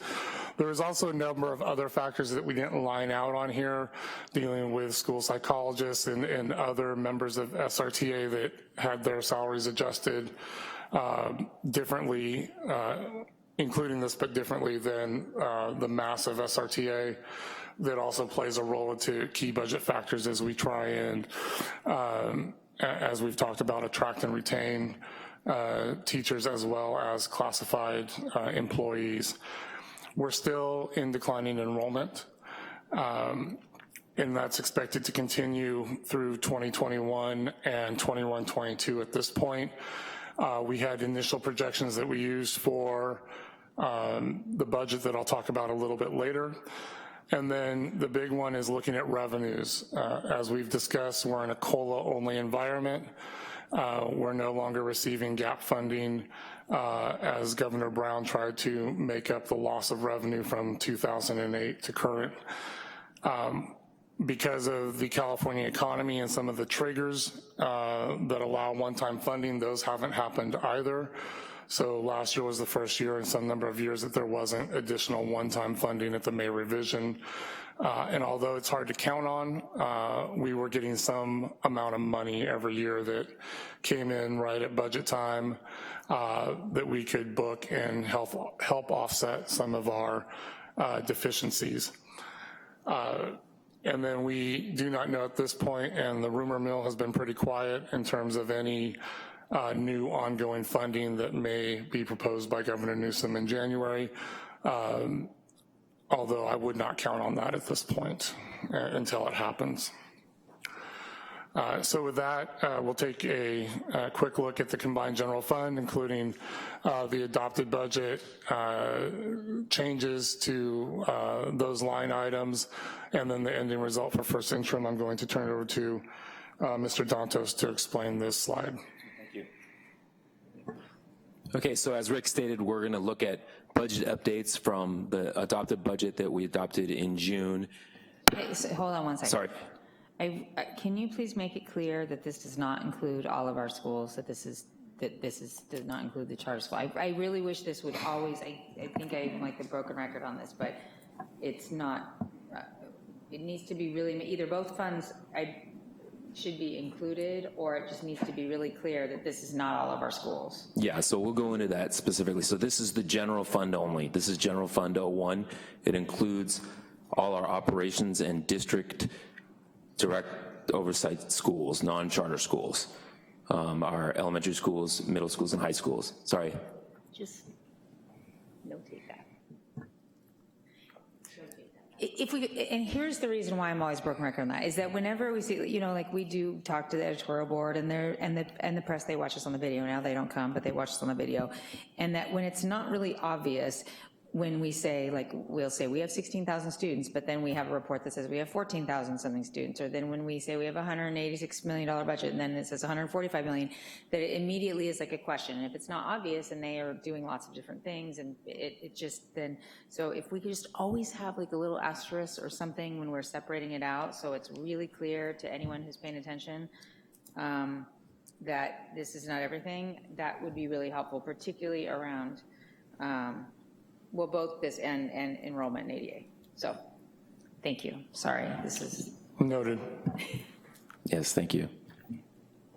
Okay, so for the general fund 01, the updates, the budget updates since the adopted budget, if you look at this summary spreadsheet, it'll show the adopted budget changes in the first interim, and we've summarized all revenues at the top into the 5 categories, and we've summarized all the expenditures into 9 categories, and then we've showed the ending results and some balances at the end. So I'll go through the revenues, and I'll go through the expenditures and then the ending results.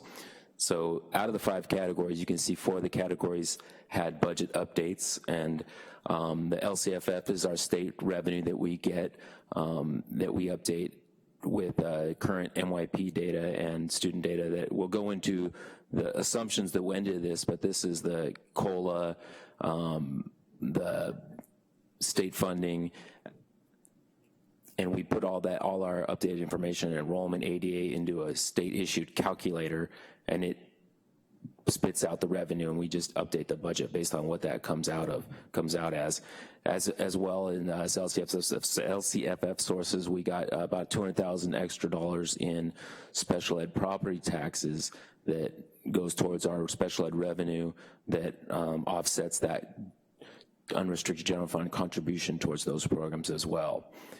And then in the federal revenues, you can see there was an increase, and the increase is due to we updated the budget with with the Ridgeway CSI grant, as well as we carried forward the prior year carryover for the Title IV music grant. And then in the other state revenue, which is the 3rd column, there was a good increase there, and what that is from is there was a special education early intervention preschool grant money that was awarded this year. Now that is unrestricted money because Gavin Newsom, the governor, he issued that to school districts this year to offset prior year expenses that drew down our budget, and so that's replenished. So that'll go towards our unrestricted programs for this year and moving forward, but it's a one-time money.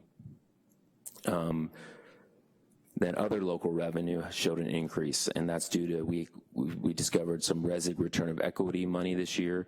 We had a sale of a property at Pioneer. We updated the budget with the Department of Justice tobacco grant that is a local grant. We showed the Schools Plus revenue budget update this fall, as well as a number of local donations that came in this fall. Moving on to expenditures, I'll really go into the 2 material items, which are the certificated salaries and the books and supplies.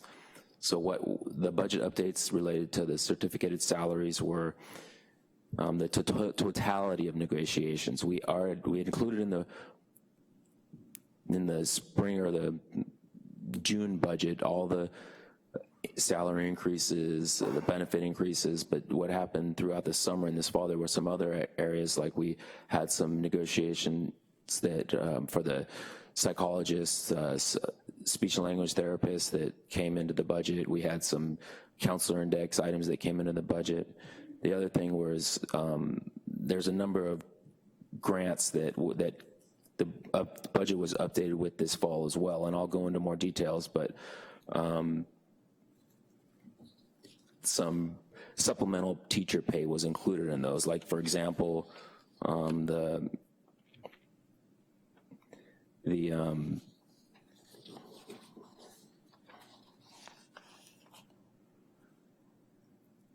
low performing student block grant had a lot of teacher pulling out of the classrooms for PD, supplemental money.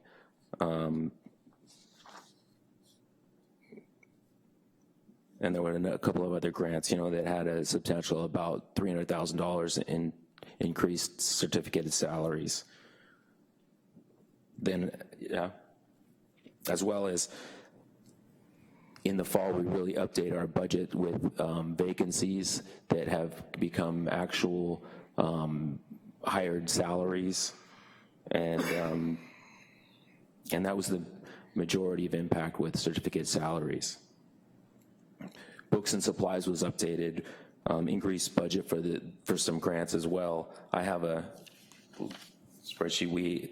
There was about $1.8 million went to the budget towards grant budget updates. We increased the budget for the Title I CSI grant, Title IV Student Support Competitive Grant, Medical Billing Option, School Climate Transformation Grant, and you're wondering, well, where are the revenues to offset those budgets? And I'll get into that when we move into the net increase, decrease in fund balance, and the beginning balances, and explain how these areas of expenditure increases are being covered by revenues.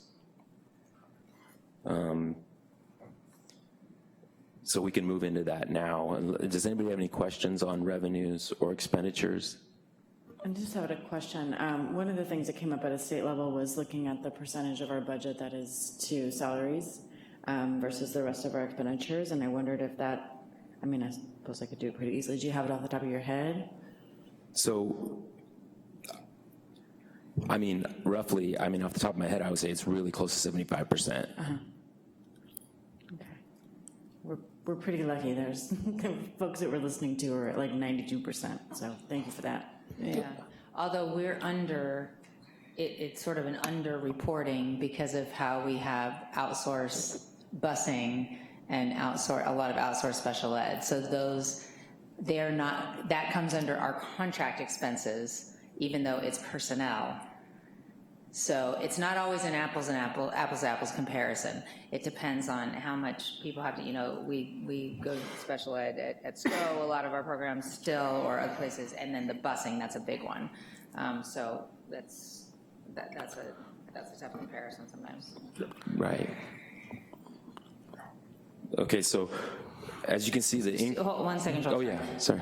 Director Medina has a question. Yeah, so just in terms of the changes, none of these account for any, I guess the budget's for all budgeted positions, but any salary savings from unfilled positions aren't accounted for. So there was some accounting for unfilled positions updated with just this year. We didn't carry those into the future years. We just did a snapshot of, okay, what positions have been vacant from the start of school through October 31st, and there were adjustments made there. But we still carry vacancies for the October 31st through the end of the year that will adjust again a second interim, and we'll look at it at the ending unaudited actuals.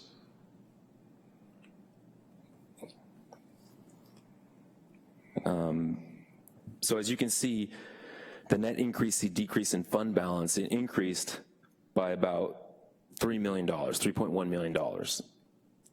The beginning fund balance increased by about $7.9 million. So what you're seeing there is you see when we closed the books last year, a lot of the grant revenue, like for example, the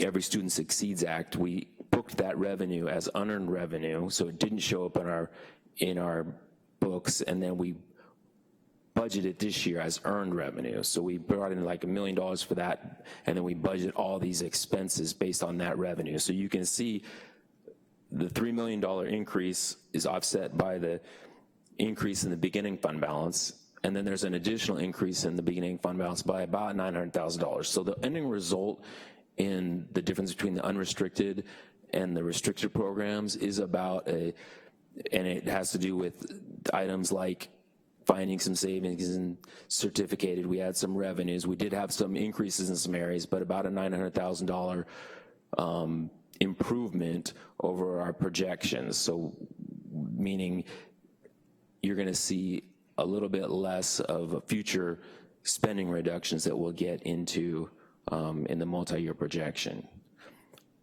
Did that make sense? Does anybody have any questions or clarification on that?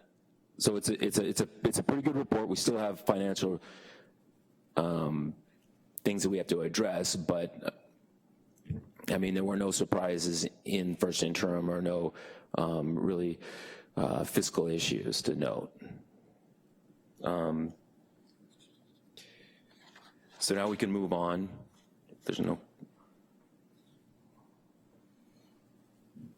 So after looking at the combined general fund 01 for our elementary, middle, and high schools, we've been putting in this slide showing the current year +2, just to show what it looks like with total revenues versus total expenditures. I also included 2018-19 in here as well to see some perspective on that. And the 18-19 would have been after our unaudited actuals to get those numbers, which also included some insurance money for that year that brought those lines closer together.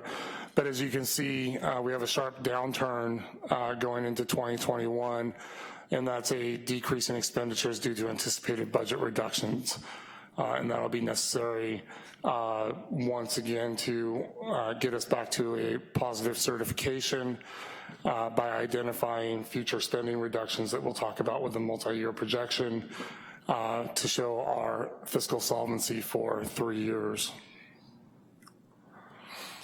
So going into the multi-year projection, I'm going to let Mr. Nantos take most of this to explain it, but I will point out identified in black big lines around the red writing, future unidentified fiscal stabilization measures, showing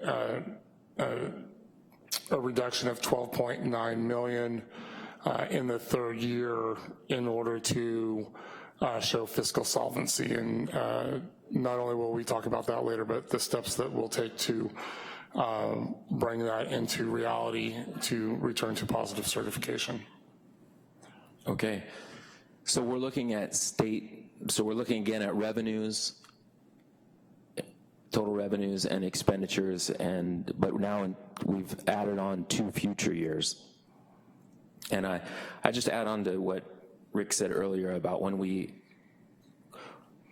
last certified as qualified, we made the third year, but that third year, you know, because we still have revenues decreasing and expenditures increasing. And I'm gonna go into some of the history of the state revenues and how we were kind of looking toward this year as gonna be a challenging year. And now with this third year, this 21-22 hitting, we are in a little bit of a a little bit of fiscal kind of hardship, because just a little history, with the LCFF formula in 18-19 was the first year we saw 100% gap funding, meaning every year before that we were seeing pretty large increases in revenue.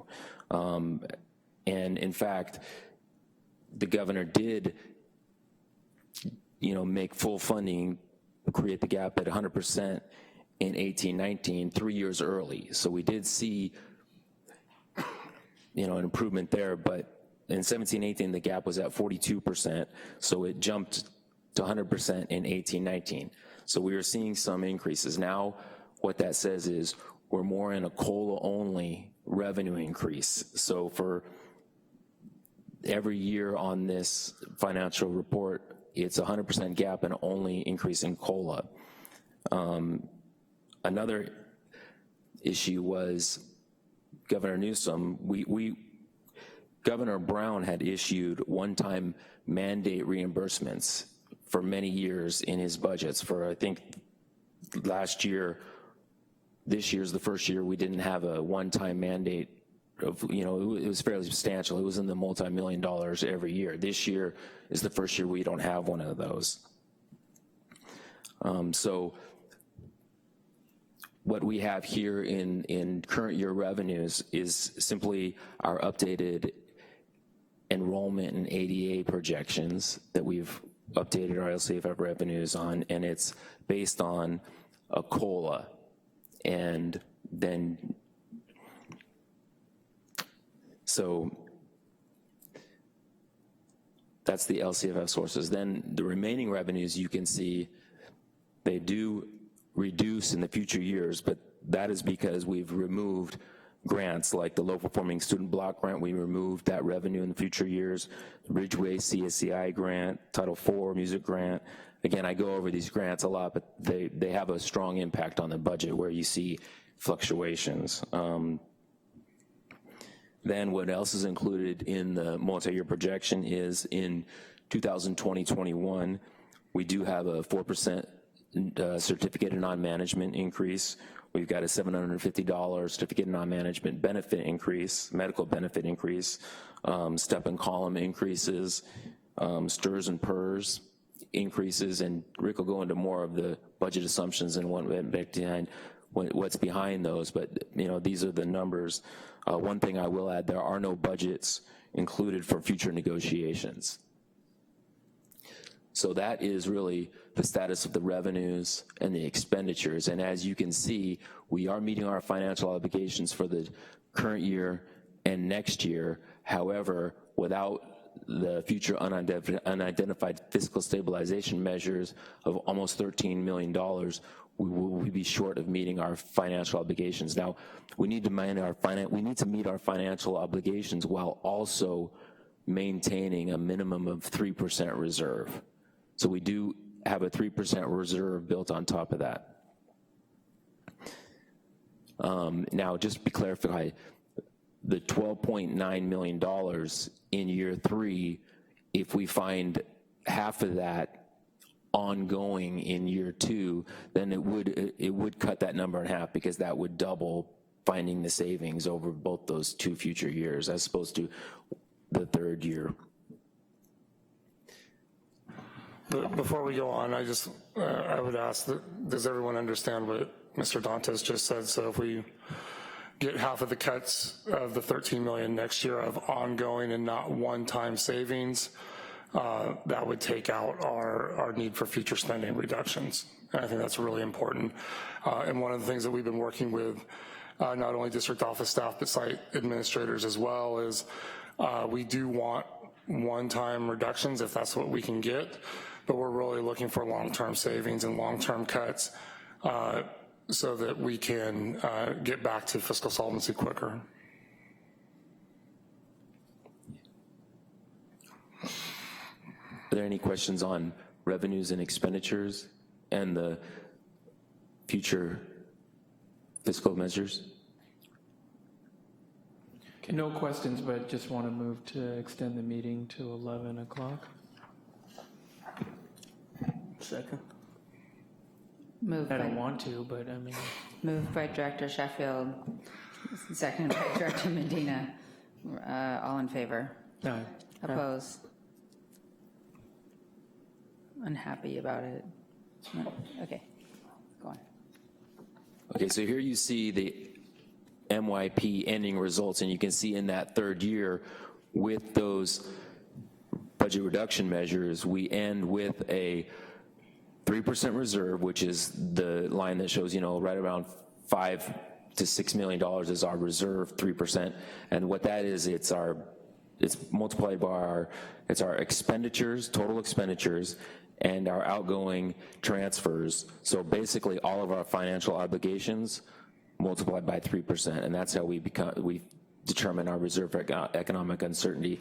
And when we add all those up at the end of the 3rd year, we look, if we make these stabilization measures, we'll have a $15 unassigned unrestricted reserve. So we are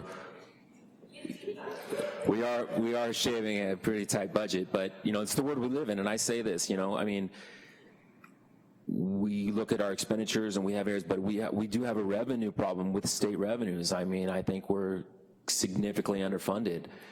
I mean, we provide an incredible service without so much. I see these accounts, I don't see, I see we're working on it. We have Rick will go into a lot of the work we're doing with the Budget Advisory Committee and identifying saving, areas where we can improve the budget, but yeah, I have a really hard time with looking at the funding levels. think this is the first editorialization I've ever heard from Mr. Dantos, and I appreciate it. I'm just struck by it a little bit. Well, That's We're kind of with scary. you. We're with you, Joel. All right. Yep. And $15 is better than zero at the end of the third year. So, so looking at some of the key assumptions, and we've touched on a lot of these. One is the cost of living adjustment in the COLA-only world. This year at 3.26. Next year, all the projections were at 3.0. The LAO did come out about a week ago saying that they are projecting the COLA to be at about 1.79 with no hope for an increase that they may revise. At this point, we're still using everyone else's projection of 3.0, but we will adjust accordingly after the January budget comes out if that does hold true. There was also some other money earmarked that could offset some Prop 98 dollars, which may make up for that decline in COLA. So we're holding tight on that until after the January budget proposal is released. As we've noted, the gap percentage is at 100% now. The enrollment figure on here for 1920 through 21-22 does show declining enrollment, but it's important to note on here that this enrollment is for all students under the Santa Rosa City Schools umbrella, including non-public schools, SCO, and other agencies. These will not be the same numbers used for staffing and section allocation at our schools. Those projections are being finalized right now, and we expect to have those later this month that we can share with the board in January. I am happy to report that we did get cooperation from all 8 of our feeder districts this year, and we do have enrollment numbers, TK through 6, and a couple of them even with their charters, that is helping us pinpoint, hopefully with even greater accuracy, our projected enrollment for our school sites next year. So we're happy to have that cooperation. And if any of them are watching tonight, thank you for your help. Another thing to note on here is you see projected ADA and funded ADA. Projected ADA is based off of the enrollment for those years. The funded ADA, when in declining enrollment, is from the prior year. So we're seeing a backwards a funding model that protects us against declining enrollment in the current year. And as you can see that as declining enrollment right now is projected to go out through 21-22 at this point, so is past year funded ADA. So that's why there are 2 numbers there for that. As we get into some other assumptions, the CalPERS rate increases, we've talked at length about these. Something that's on the slides in front of you and up on the screen as well, as we put some estimated numbers to those percentages just to give a different look at it, and showing the increase in real dollars that is, there's no funding for that from the state. So these percentages are going up, the real cost to us is going up, and there's no funding allocated by the state to address this. So you can see from 18-19 through 21-22, we'll go from approximately 3.3 million to 5.8 million in PERS contributions.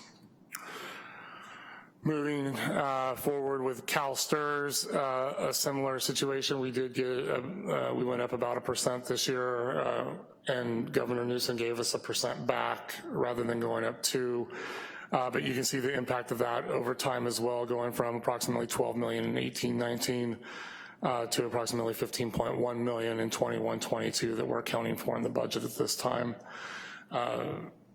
That we also have to find a way to pay for with no additional funding. I'll make note on a lot of things that I hear with COLA, whether it be 3% or 1.79 or whatever the final number ends up being. It's generally understood that it takes about 4 to 5% COLA in a school district to keep up with rising expenses. So either way, we're going to be below our anticipated expenditures with that. Another point I'm going to make on COLA moving forward, the COLA offsets our LCFF sources or adds to or augments to that. So if I go back just real quick to hear when we talk about COLA on the multi-year projection, it's only that first line that gets a 3%, 1.79, or whatever it ends up being, not to our total revenue or to our total budget for Santa Rosa City Schools, which is sometimes confused that we get 3% on our entire budget when it's really 3% on a portion of our budget that falls under local control funding formula. So just a clarifying question then, Rick. Essentially, any COLA is completely and totally offset by our increase in CalPERS, because that impacts our entire budget and not just the LCFF portion? Yes, even positions paid for out of federal funds or other revenue sources, we're still getting that increase to PERS and STRS. STRS is our biggest retirement system that we pay into. So either way, it's not covering that through the totality of our district or our employees. Okay.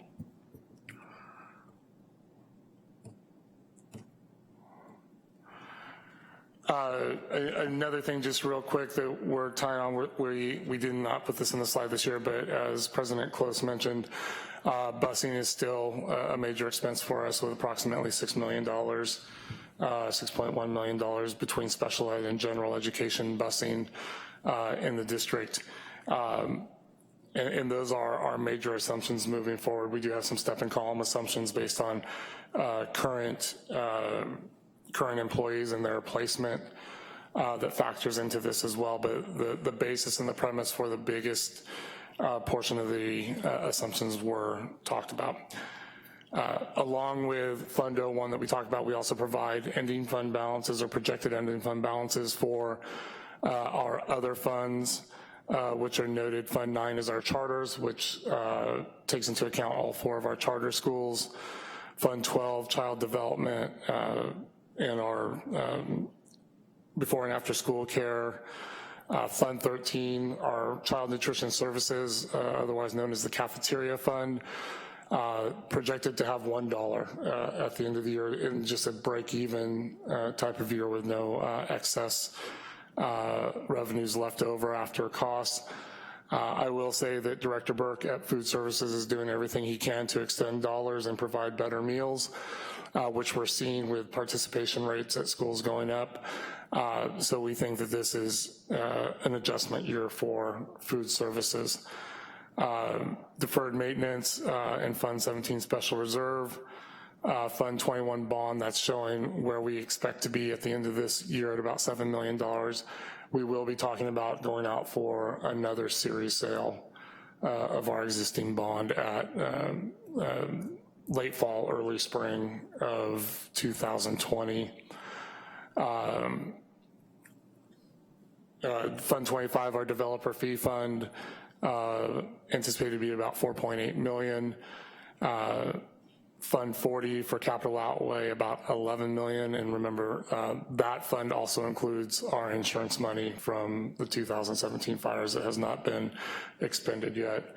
And then our self-insured dental fund, 67, showing an ending fund balance of about $1.2 million. Another question on Fund 25. Do we have any sense of kind of whether that fund is projected to create any additional revenue given the amount of building in our community? So we budget based on prior year data, so we just use an average. So we haven't really increased the budgets. If it comes in, we'll show it as actuals. There hasn't been a real study or how is the fire impact going to increase development fees. We could look into that. A lot of them are waived for any of the rebuilds. Correct. And then, you know, I mean, it's the kind of like the affordable housing challenge too. A lot of those fees are waived for affordable housing development. So it's, yeah, I'm just curious if there are any projections with regard to whether that's gonna go up, go down. I would say it may go up a little bit, but it's not going to be as dramatic as the amount of building going on in Sonoma County for the reasons you said.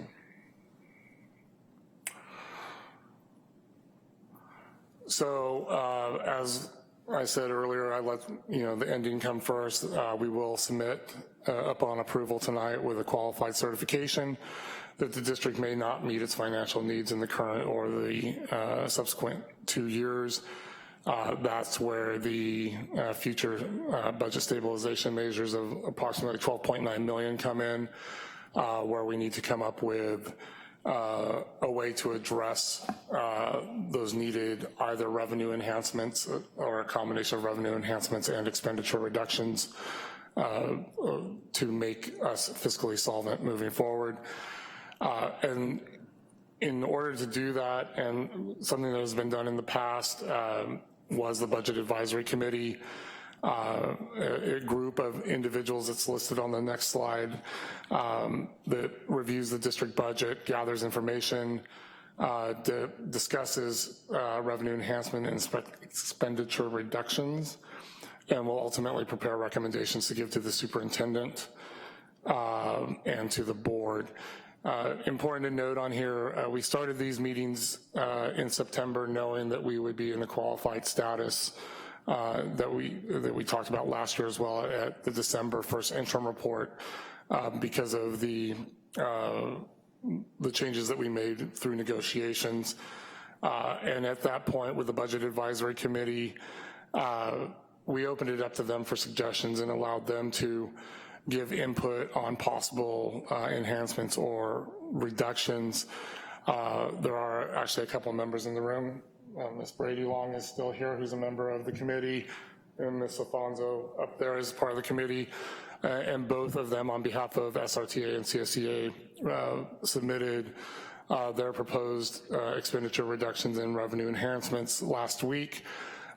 Joel and I are now going through those in preparation for the January Budget Advisory Committee meeting to be able to discuss those. Also in late November, we opened it up to our district office and site level administrators for their input as well on items that they see that could possibly be used in the scenario of finding those enhancements or reductions. So we'll bring those back to the Budget Advisory Committee for discussion in January and in early February. Depending on how that goes, we'll have a presentation to the board with what they've come up with work continuing on through February and March with the Budget Advisory Committee as well. There is a significant number of items now that we're gonna go through and have discussions about. And as those come to fruition as recommendations to the superintendent, we'll pass those along to the board as well for discussion and feedback as you will have to vote on the measures taken in order to meet our financial obligations.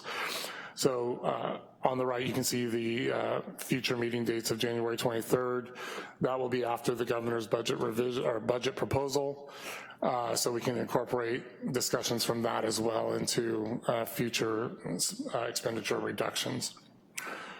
I won't go through this. I've already mentioned two of them that are here tonight, but this group of people have been very committed to this process, and I'm thankful that they're in there. We have a lot of strong voices. We have a lot of strong ideas, and they're making this process move forward. So a big thank you to the Budget Advisory Committee, those in attendance and those watching from home.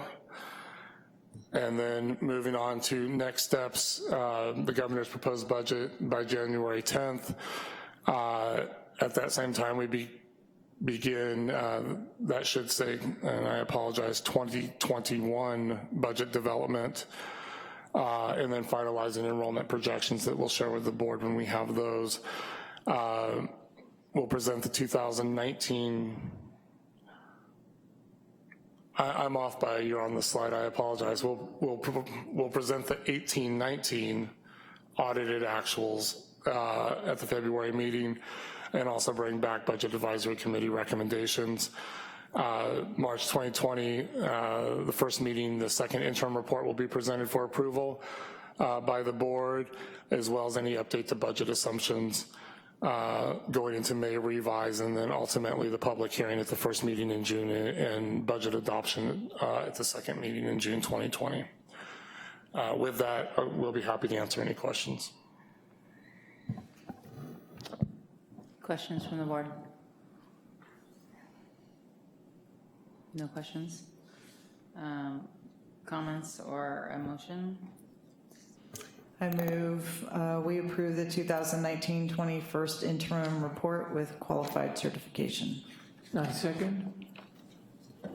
Moved by Director McCormick, or Director Jill, as she goes by tonight.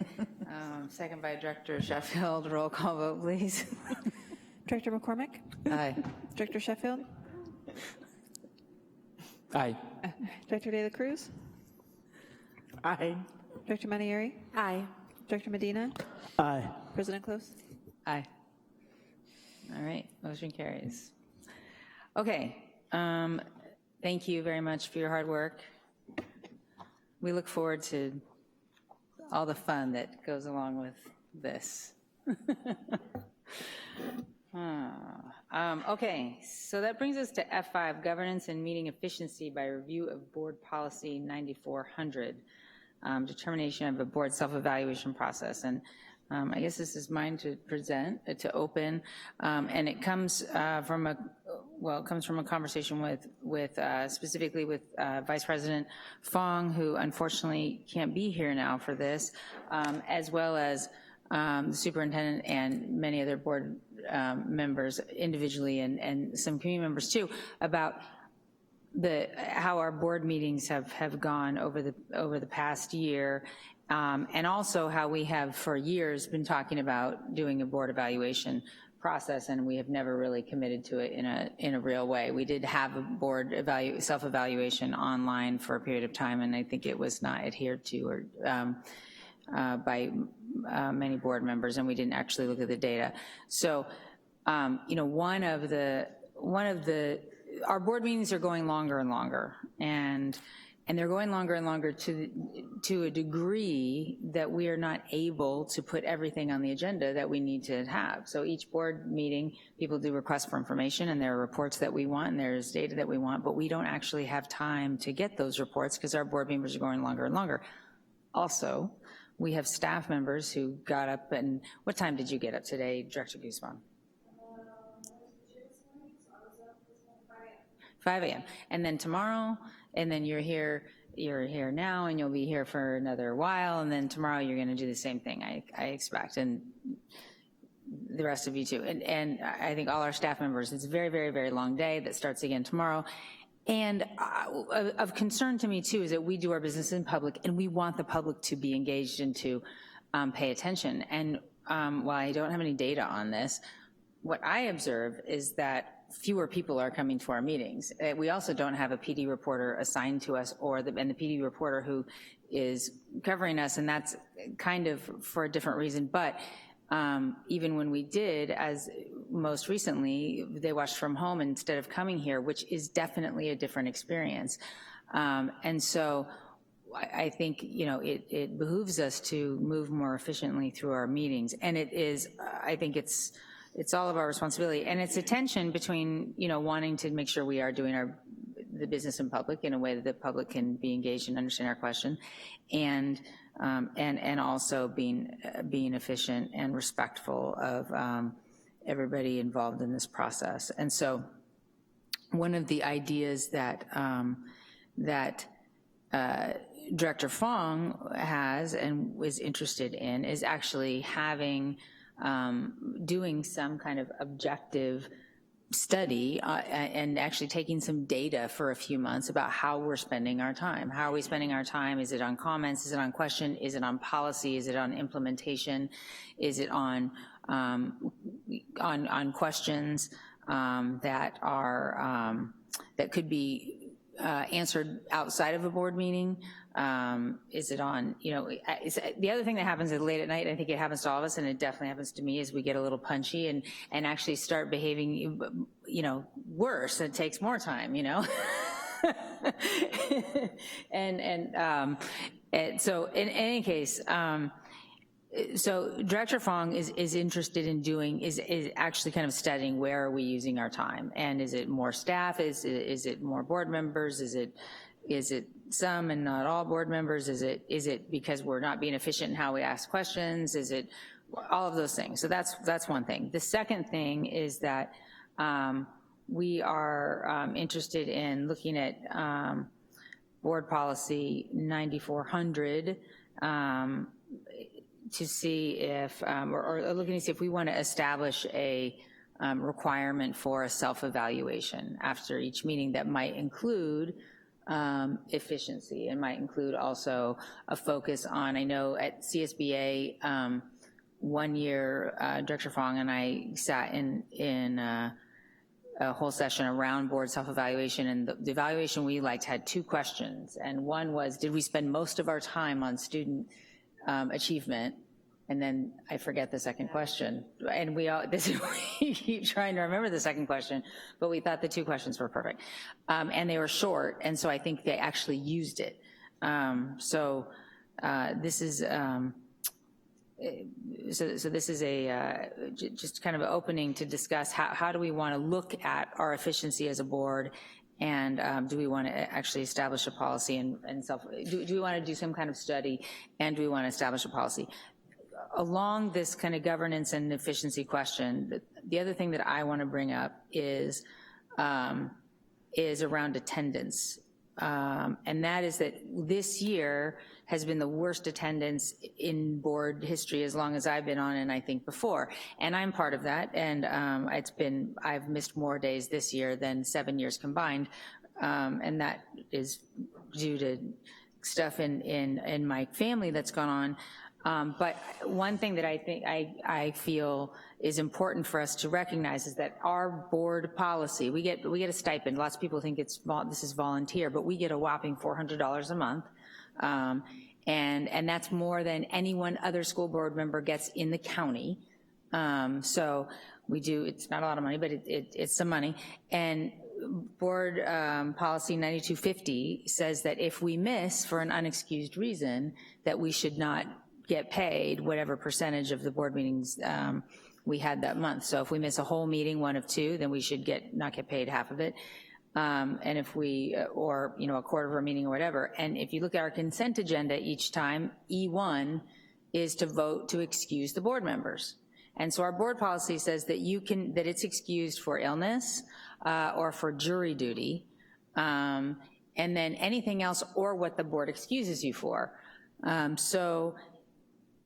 If, it doesn't say automatically for vacation or for having to work late or anything else, it's illness, it's family illness or jury duty, or we have to vote to excuse it. And so one of the other things that I think is important in terms of public perception and people taking us seriously and paying attention to us is that we look like we're taking it seriously and we're serving the public by being here whenever we are not prevented from by jury duty or illness. And I would suggest that we actually start enforcing that, because these are public funds, and we should be paid unless we have an actual excuse that's covered by the board policy.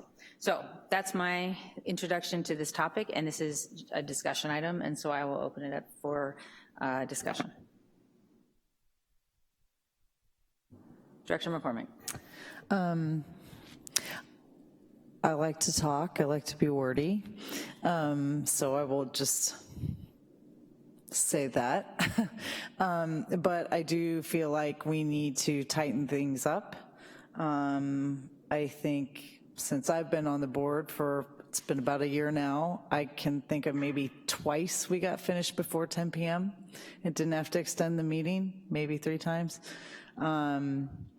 So I don't think we're being efficient, and I know that we only have so much energy, and we have a lot of work to do,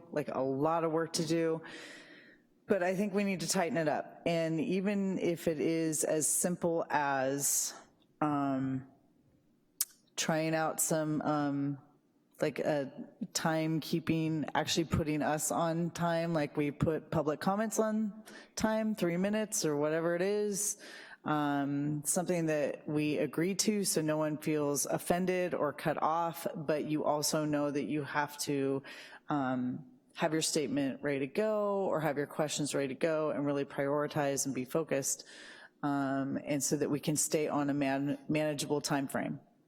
So that's just like one thing that popped into my head. I am open to the idea of collecting some data. just some basic information, just so we have an understanding of why they're going long. So maybe we think it's one thing and maybe it's something else, so that would be good. And I'm also open to the idea of doing a board about self-evaluation. I don't know if that's like a after every meeting thing or if that's like a once a year thing or what, but I think since 4 of us are really new and we're still trying to get better at this, and elections are coming up, I think that's something important for us to be evaluating all the time of how efficiently and effectively we're governing, just on the logistical side of things, not on, opinion or policy or issue, but just like, how are we managing our time? So one thing that I did forget to mention is that Board Policy 9400, which was passed about 1.5 years ago, actually does say the board shall conduct a self-evaluation. It just doesn't say how often, or there are no details to it. And then one other thing is that I did actually review Robert's rules, although I bet Omar knows this already, that a board member can at any time make a motion to limit discussion or debate to a certain time. So, but that's that just to kind of put that out there in the discussion. Director Medina. Yeah, so I think just in terms of the efficiency issue as a whole, I think we could run our meetings maybe more effectively. I'd be curious to look at the history of meetings, how long they've gone, and the amount of agenda items and workload. I feel that there's a lot of work to be done, and part of my frustration now is that I feel that there's so much to do and we're not getting enough done fast enough. I feel that I don't necessarily like staying late, but if it's the work that we gotta do, I'll stay as late as I have to, even if I'm dead tired the next day. I know that's not what people like to hear.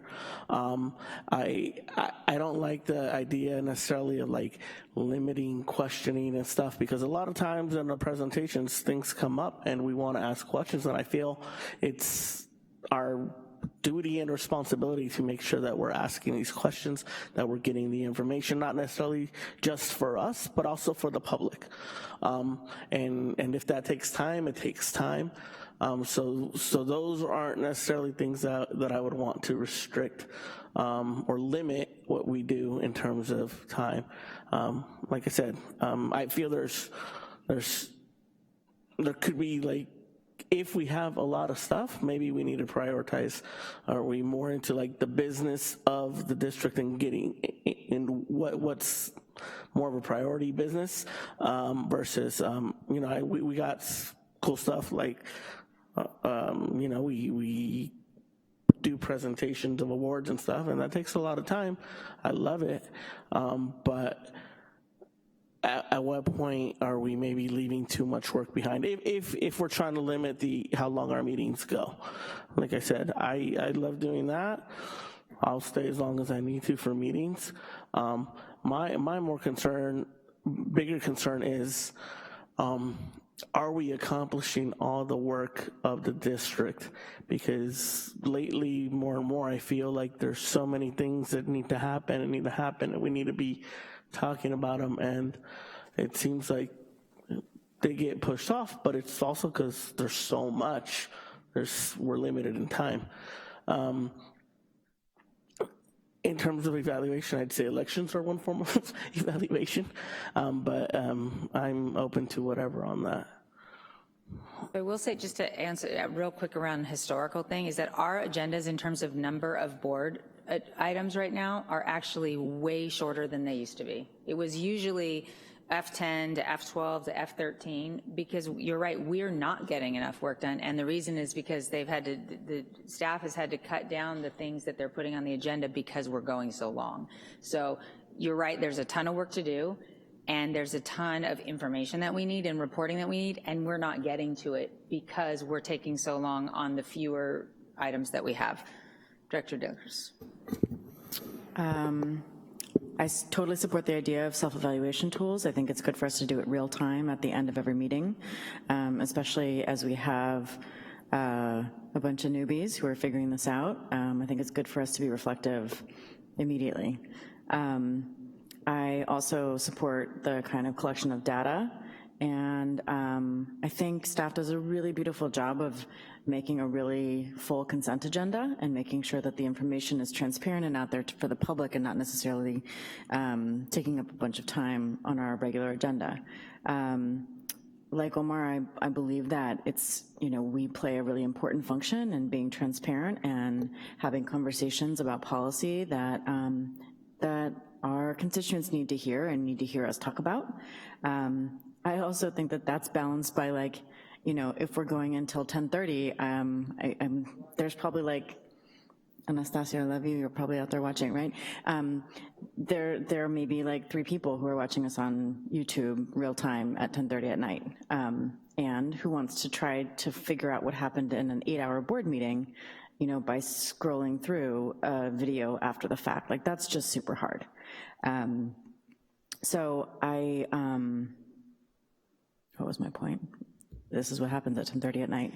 I also think that, for folks to really be able to engage with us, we can't have an 8-hour meeting. Like, that actually blocks people from being able to come. And, for those of us who have full-time jobs and who have kids, I wish my kids were more excited about my being on the school board, but they absolutely dread Wednesdays. And they dread Thursday mornings because I'm a beast after doing this all night long. And like, that's really hard to get your kids ready for school the next morning when you've been up trying to really think deeply the night before, and how long it takes us to all wind down and actually get to bed after these kinds of meetings. So I think just from a very human perspective and from a mommy perspective and, a grown-up who has a full-time job perspective, like, we need to do this a lot better and a lot tighter and a lot shorter. And I support the idea of saying, this is how long we have for this agenda item, and once we go over it, we need to police ourselves and say, we're done. We hold the public to a standard where we say, depending on the item, you have 2 or 3 minutes. We need to be able to hold ourselves to the same standard. And if that means talking faster or having less opinions or getting our opinions to the public and to staff and Diane in a different way that is still transparent and out there, we live in a different kind of a world. Technology provides us an ability to be, out there with each other and with our constituents in a totally different way. And I think we need to be really creative about the ways in which we use technology, our platforms, the written word, to, be having some of these conversations in a different way that's not at 10:30 at night on a YouTube channel. That said, I also, at the county we use Legistar, which allows for folks to be able to kind of say, click on the agenda item, the video takes you right there. That's much harder on a YouTube channel to facilitate public engagement with specific issues of interest for the public. So, in this vein of, there are technologies that will facilitate our being able to do this better and the public engaging better with us if we do have an 8-hour meeting. So I think we should look into that. Recorded us.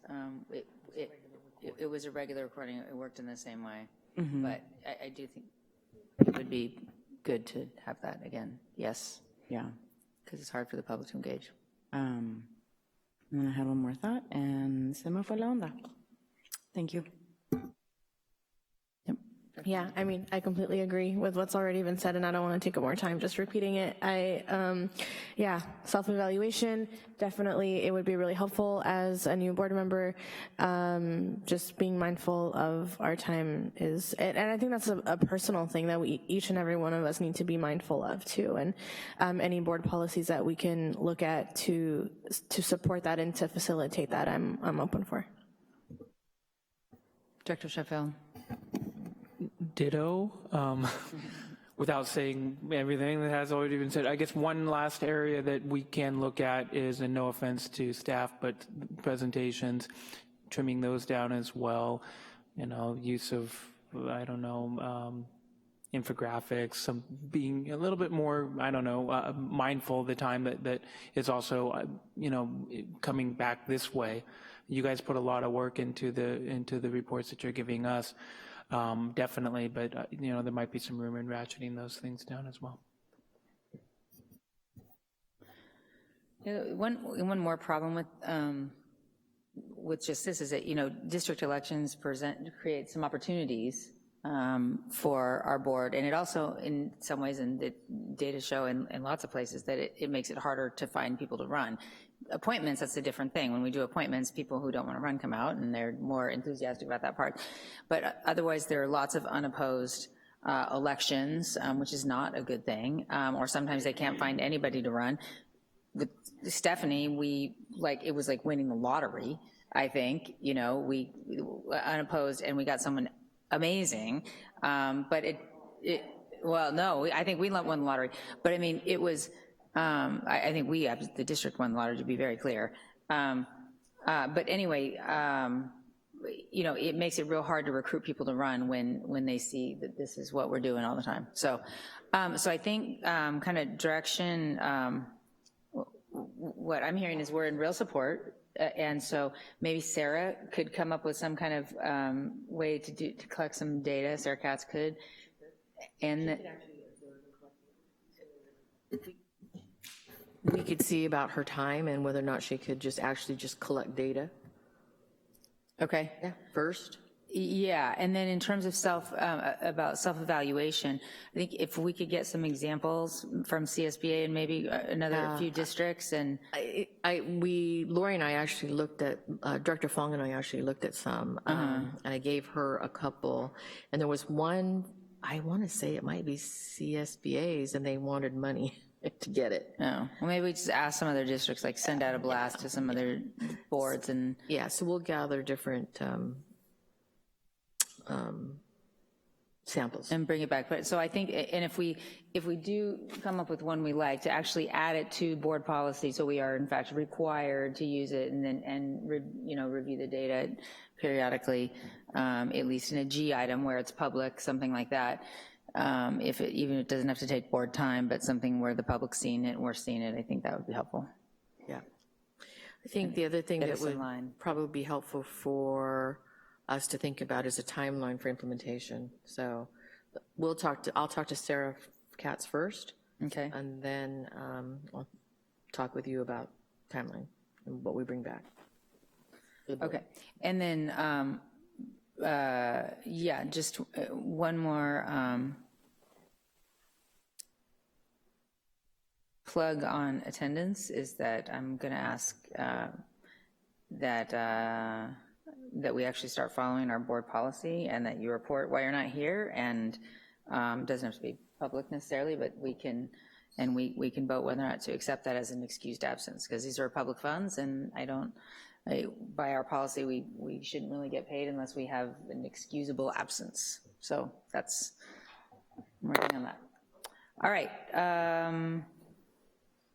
I have a quick question about that. Does that also include like all of the special meetings that we have? Because I feel like we've just had so many special meetings. So I'm just wondering if we have to also approve absences from those meetings. We don't have that agenda item on those special meetings. We have it only on our 2 meetings of the month. Yeah. Okay, so F6 is a second read of revised board policy 4151, employee compensation, and it's an action item.